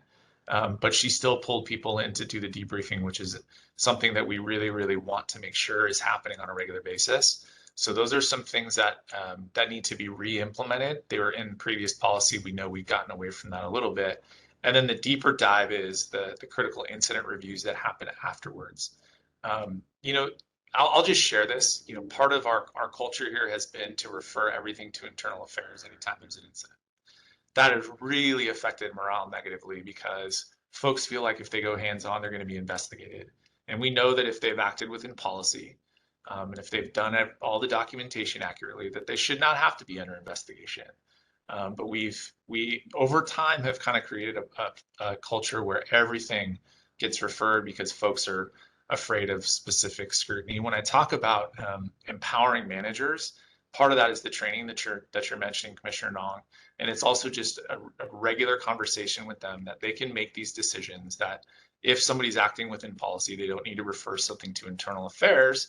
Or better, if there's some coaching or mentoring or something that needs to happen on site, that they're empowered to do that. They also need to be freed up to do that. And so it goes back to resource allocation and making sure that you have enough time to take a deep breath, evaluate a situation, if we're working for speed to just get these things done, these are the types of mistakes that happen, and they're really, really problematic. So those are some of the things that we've circled and are highlighting moving forward.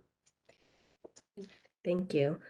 And another question, it's about, and this has also been raised, about the first teams, right? We always talk about how the levels of review are really crucial. And I think what's important about them is, of course, they're both reacting when needed, but they're also being proactive, right? So they're there to try to prevent, to find solutions.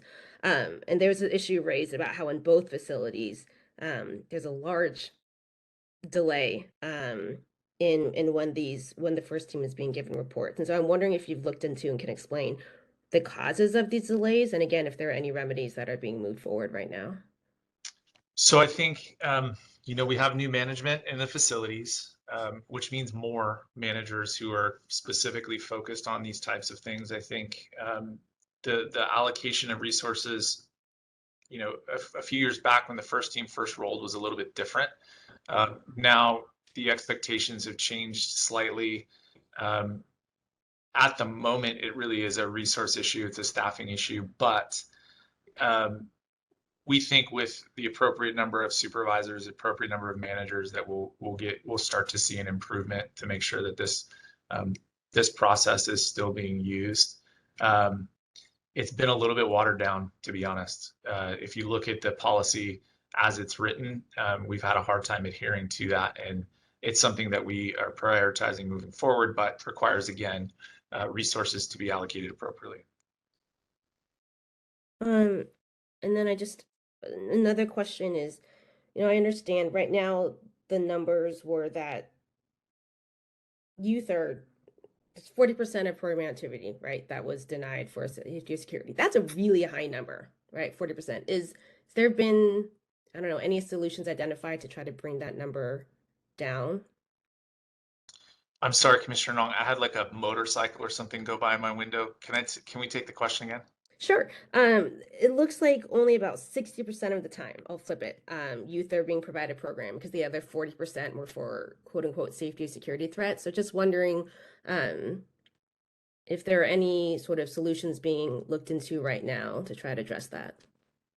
Yeah, so Chief Fletcher and her team have circled this as like a top priority. And so trying to ensure that we're infusing more programming in, so that there's, folks like ARC and Healing Dialogues and others that can be there on site to assist, to complement the staffing that we have. Unfortunately this weekend, the unit that kind of turned was 2 staff. It's a quarantine unit. We couldn't bring programming in for that reason. It was kind of this perfect storm situation where we just didn't have enough support and activity in there. So it's something that we've recognized as hugely problematic across the board, and we're seeking to address. So we've been trying to bring in more providers more consistently, as much as we possibly can. But as has been shared, if we don't have the staffing, it makes it a difficult to get people in there. But we really are looking for solutions that will allow providers in there to complement the measure of staff that we have, even if we're a little bit short. And then one final question, I'll drop my others, is I think Mr. Bates alluded to this a little bit, but all the numbers we have for programming is from Central, and that's because Baird J didn't provide sufficient information. So there's 0 information on the programming, and that would include visitation, which would include some of the issues we've heard about before. So just wondering what's being done about that, or why do they not have documentation, and then what's being done about that? They do. I don't know why. That part's really troubling, and I'll need to follow up to determine why that wasn't provided. We know that they're tracking it. It's there. It's a requirement to track it, in fact. And so I'll circle back and determine exactly what was going on there. I don't have a response to that at the moment. Thank you. Thank you, Commissioner Nong. Hearing you bring up, Mr. Patino, the policy change as a concerned use of force brought up a thought that I had about the information that's volunteered to the POC. And oftentimes we hear things, whether by rumor, by gossip, or some, undisclosed source, whatever. Is it possible, even like the movement of the staff from camp to Central, like we heard that in a meeting, but that information had not come from probation leadership. Is it possible to send the POC just updates that you think we might find useful? You know, movements are important. You would probably anticipate some follow-up questions from us around planning and what's going into these decisions, who's making the decisions. I just get a little bit concerned when I realize that changes are happening and we're not notified of them, and then we have to bring them to the public setting because we're wondering why we don't have that information. I think that's fair, Commissioner Jackson. It's something that we've circled as a priority to improve communication to our stakeholders. That goes for, you know, obviously the board offices and this commission as well. And in fact, you know, we had to do some rumor control over the weekend just because of what was being reported about what happened and what actually happened are two different things. And so it's a fair point. It's something that we're certainly taking seriously and want to do a better job at. Yes, thank you for that, Commissioner Garcia Lace. Thanks. Mr. Bates, first, congratulations. I'm a big fan of the Office of the Inspector General, and we're glad to have you part of that team and focused on probation. Thank you. So I have a very detailed, specific question, but it's one that's stuck in my mind, and I think some of the public also, which is you described several incidents, and in all of those incidents, you talk about youth fighting with one another, except in one incident, you refer to it as one youth closed fist punching another student. When you use the word fight, like what were you talking about? Arguments, or were you talking about closed fist punches, or how should we interpret the word fight the way you used it? You know, I don't know which specific incident it was. I don't think we made a distinction between arguing and physical fighting. So it may have just been one was described a little bit more. But if it was fighting, I believe we meant actually physically fighting. I think in the one where there was a punch, because you can be fighting and pushing and whatnot, but I believe in that one instance, you could actually see the youth come up to the side and punch the other youth, kind of, if it's that incident, from the side, unknowing to the first youth. Okay, so you're not describing in that incidences where probation staff were using OC spray on young people who were arguing but not physically fighting. Correct. Okay, good. The other thing I just wanted to make clear is that your report, and when you review those videos, is to determine only whether or not what you saw was sort of within policy. And I think time framing is really important, because when I've spent time in the halls and camps, what I have seen is kids telegraphing from a mile away when they're losing control. And that is often ignored. What I've seen is our folks at the camp, and maybe they have it easier than the folks in the halls on this, are really good at seeing these things coming from far away and preventing them. At the halls, they seem, one, it's more difficult, but two, the staff seem they're just not quite as good as the people I've seen at the camps at seeing these things coming and de-escalating far enough advance. So what this report doesn't deal with, that I continue to think is a serious issue, is the ability of the staff at the halls to head these things off 5, 10, 15 minutes the morning of that day, right? Heading these things off ahead of time. So that's where I think we really need to see some improvement, even if the report from the Inspector General's office says that nearly 100% of the time, or 100% of the time, these incidences are within policy and in one of the halls. I had one other question, which is, now I'm a little confused actually about the program. I initially read the report, as saying that 93% of the time youth are getting to the offered. They're not. But there was the 60% of the 7%. Can you walk us through that a little bit more? Can you froze when you were laying out your question, and I don't know if it's on my end or your end. So one more time. I'll say it again.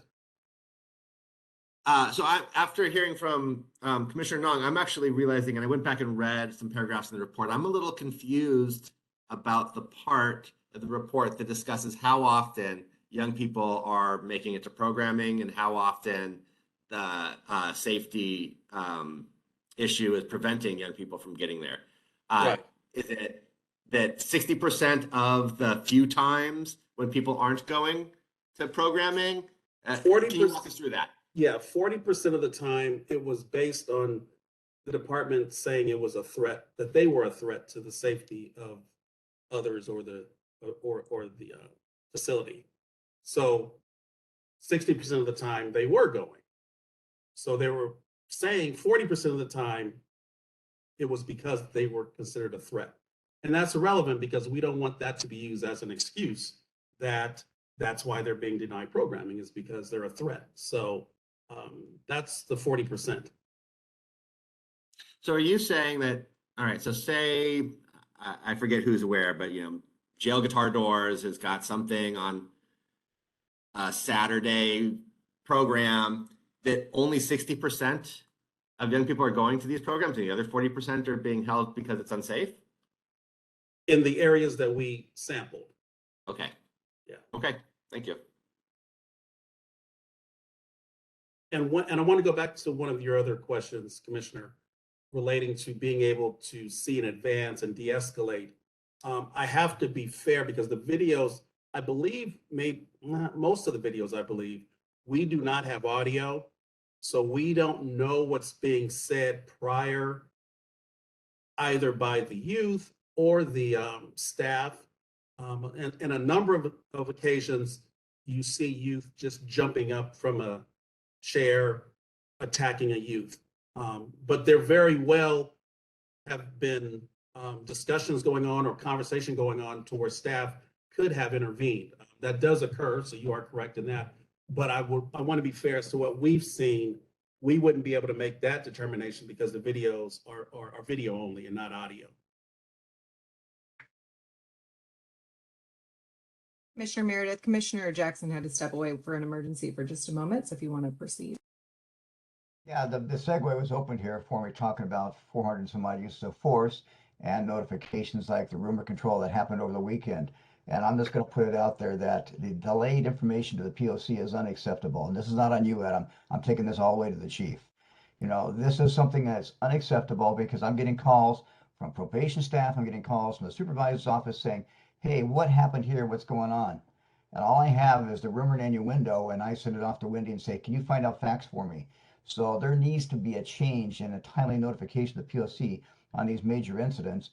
And I also think we have a pending report on use of force within the facilities too that's going to be coming up. Those are just comments. They're not needed a response on it. I just wanted to make sure that that's known that this needs to be addressed. You're correct, Commissioner Meredith, that is one of the pending items on our data request form. It actually comes both from the POC as well as from the board offices regarding reporting on incidents in addition to incidents that involve OC sprays. We do get very detailed reports on the OC spray incidents, but not on other incidents. Adam, I don't know if there's anything you wanted to add to that over what you had said before. Just that we're gathering that now. We should have something to you all shortly. So we're digging through. I saw something yesterday that I'm concerned may raise more questions. So I want to make sure that we have it cleaned up. But we do have something that we could share pretty quickly here. Thank you. And as we're waiting for Commissioner Jackson to get back, Commissioner Nong is well aware of this because she's been deeply involved in making it happen, but I think it's worthwhile to share with the public that the concerns about programming that is scheduled to happen as compared to programming that actually happens, and in addition, how many youth are actually participating in the program is something that Dr. Reynoso has incorporated into the inspections this year. So our inspection. So the Probation Oversight Commission will be directly looking at the calendar of programs that are planned in advance of our attendance at the inspections, and then being able to see whether those programs are actually happening and how many youth are attending those programs. So it's a quality assurance opportunity to just check in on the actual participation in the programming, which directly relates to the things that Mr. Bates brought up in the report and that Commissioner Nong was just discussing. So you'll be seeing that in our reports on the inspections and can see it on the ones we've already conducted. So seeing that Commissioner Jackson's not back, I think, Danielle, is it all right for me to proceed in her place on the next agenda item here? Yeah, Wendy, I think it's fine. You have a quorum otherwise for voting purposes. Okay, yes. Yes. Okay, great. So actually the next agenda item is agenda item 6, which are items not posted on the agenda to discuss at future meetings. I will start with a reminder of what Commissioner Jackson mentioned at the beginning, which is that both OIG and probation will be, well, in a different way. So OIG will be presenting a number of findings around their investigation, and then Chief Gonzalez will be available to answer questions regarding the recent tragic killings of the 2 El Monte police officers, and we'll have an opportunity for the public and the commissioners to ask questions about that. And with that, commissioners, are there any other items that you'd like to bring up to have on agendas of future meetings?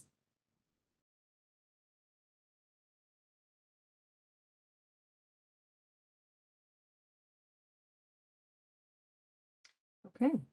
Hearing none, we'll go on to the next item, which is public comment. This is the opportunity for members of the public to make comment on items not on the agenda.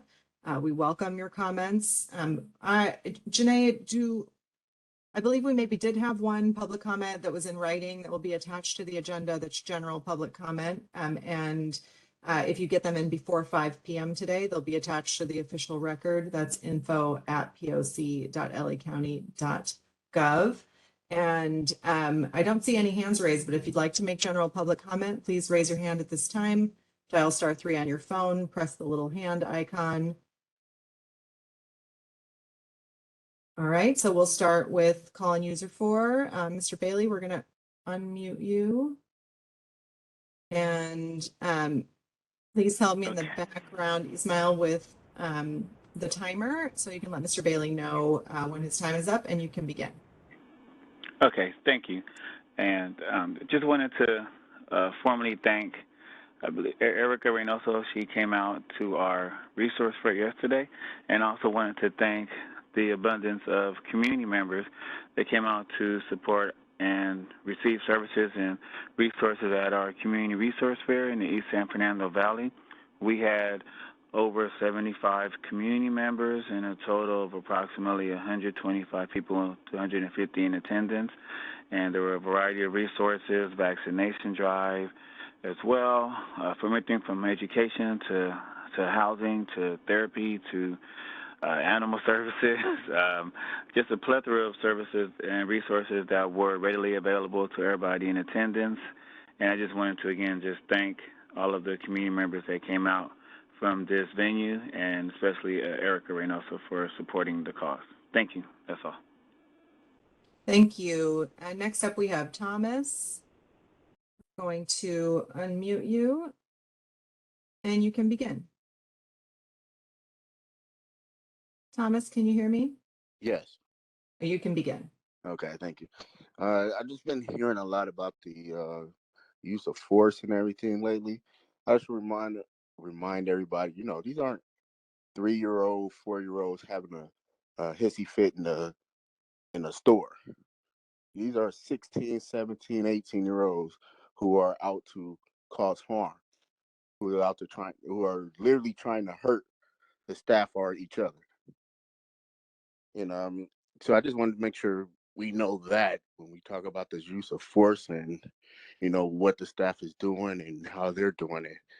Also, I want to ask if, one, to Mr. Patino, is it still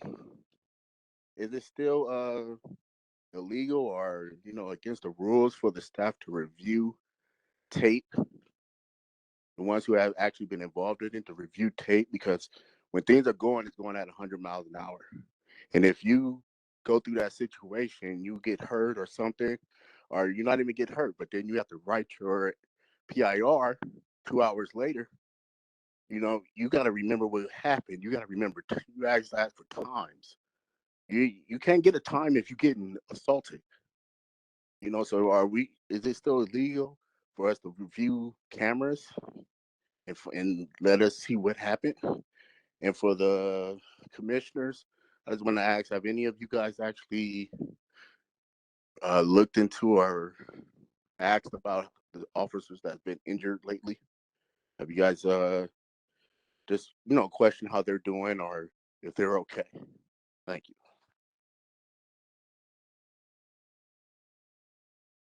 Thank you. Seeing no further public comment, I'll turn it back over to you, Commissioner Jackson. I failed to note, Commissioner Lewis joined us close to 1:30 in the middle of the presentation on the DOJ settlement. That will be noted in the minutes. I see his hand up. Thanks, Sam, for reminding me. And Commissioner Jackson, you can proceed. We've finished public comment. Awesome. So we're on matters not posted. No, we already did that. So we're actually you can let Commissioner Lewis say what he'd like to say, and then or however you'd like to proceed. But we're finished with the agenda and on to agenda item number 8, adjournment. Okay, great. Sorry about that. I had to step away. Commissioner Lewis, if you have any further comments. Thank you, Commissioner Jackson. To the previous caller, yes, I do ask about the staff that have been injured. I speak to the superintendent, to some of the directors, and the chief directly, and I do inquire about the youth as well. My position is to create an environment that's safe for everyone, one that's compassionate, and one that helps people become the best version of themselves. So it's not one-sided. I believe the POC, I'll kind of say I'm speaking for them to an extent. I believe we all agree that this is what we want. It's not one-sided. We want everyone to be safe in these facilities. So we do genuinely care for every human being that's in there, whether they be staff or the youth. Thank you, Commissioner Jackson. Thank you. Commissioner Nong, you have your hand up. One of the comments raised a question for me that I'm wondering if it could get answered now. And it had to do with staff review of camera footage after incidents. And just if you could explain, actually, like you talked about, there were reviews or debriefs after the Sunday, but so I'm wondering if you could explain or actually describe what the review process looks like after an incident, especially with staff, and if that includes viewing of camera footage. So it does in circumstances where there may be a discrepancy in the report and a supervisor may catch it, the staff is able to write a supplemental report for example, if they say they grabbed the leg and they clearly didn't, they have an opportunity to review the video with the supervisor to sort of clarify something that may be found in that report. Our policy is really clear, though, that it's not to be used as a way of, sort of consorting and or coaching to get something changed. That is absolutely prohibited conduct. So we've had some conversation with labor about this very point, that, there's some concerns. I think labor's asked that they see the video sooner, but we want to be clear that there's checks and balances when folks are reviewing video of an incident. So that's infused in the process. And then what would happen is those both the initial report and the supplemental report get passed up the chain of command to a supervisor who would review all the documents. So there's a packet that effectively needs to be put together. So that packet would get put together, reviewed by the frontline supervisor, then go up to a manager for review. And then part of that review at that point would be, depending on the seriousness of the incident, there's a debriefing that happens at the facility level with the unit itself, with the staff involved. There's also a debriefing that happens amongst the supervisors and managers across the board at all units at the facility to use that as a learning opportunity. And really that's for coaching. So if somebody, for example, was out of position and should have been elsewhere, that's not a disciplinary matter, but we want to coach people up on where to be. Or, you know, the incident that was kind of raised, hey, some things were said across the unit. What could we have done sooner to de-escalate, to go and intervene sooner so that it didn't, maybe this couldn't have happened. And then we have the first team, which has been discussed today, who would review that as kind of a second set of eyes and a secondary review. And then we've implemented a department-wide review process, which is our critical incident review. So those are really significant incidents would come to the critical incident review where there's other folks who are involved. So that would be, you know, myself, we have county counsel there, we have folks from training and policy there. We have some other folks throughout who are just reviewing the incident together to kind of talk through similar things. What could have been done differently? What did we understand, you know, preceding the event? And you know, so we'll review things like contraband. If we find quite a bit of contraband, that'll immediately come to the critical incident review, or sorry, automatically come. And then there's a review of what are some security measures that could have potentially taken place to mitigate this. So those are all processes that are in place now. I hope that answers it. Sure, thanks. Commissioner Lewis, is your hand back up or did we forget to put it down? I'm sorry, I forgot to put it down. My apologies. Okay, great.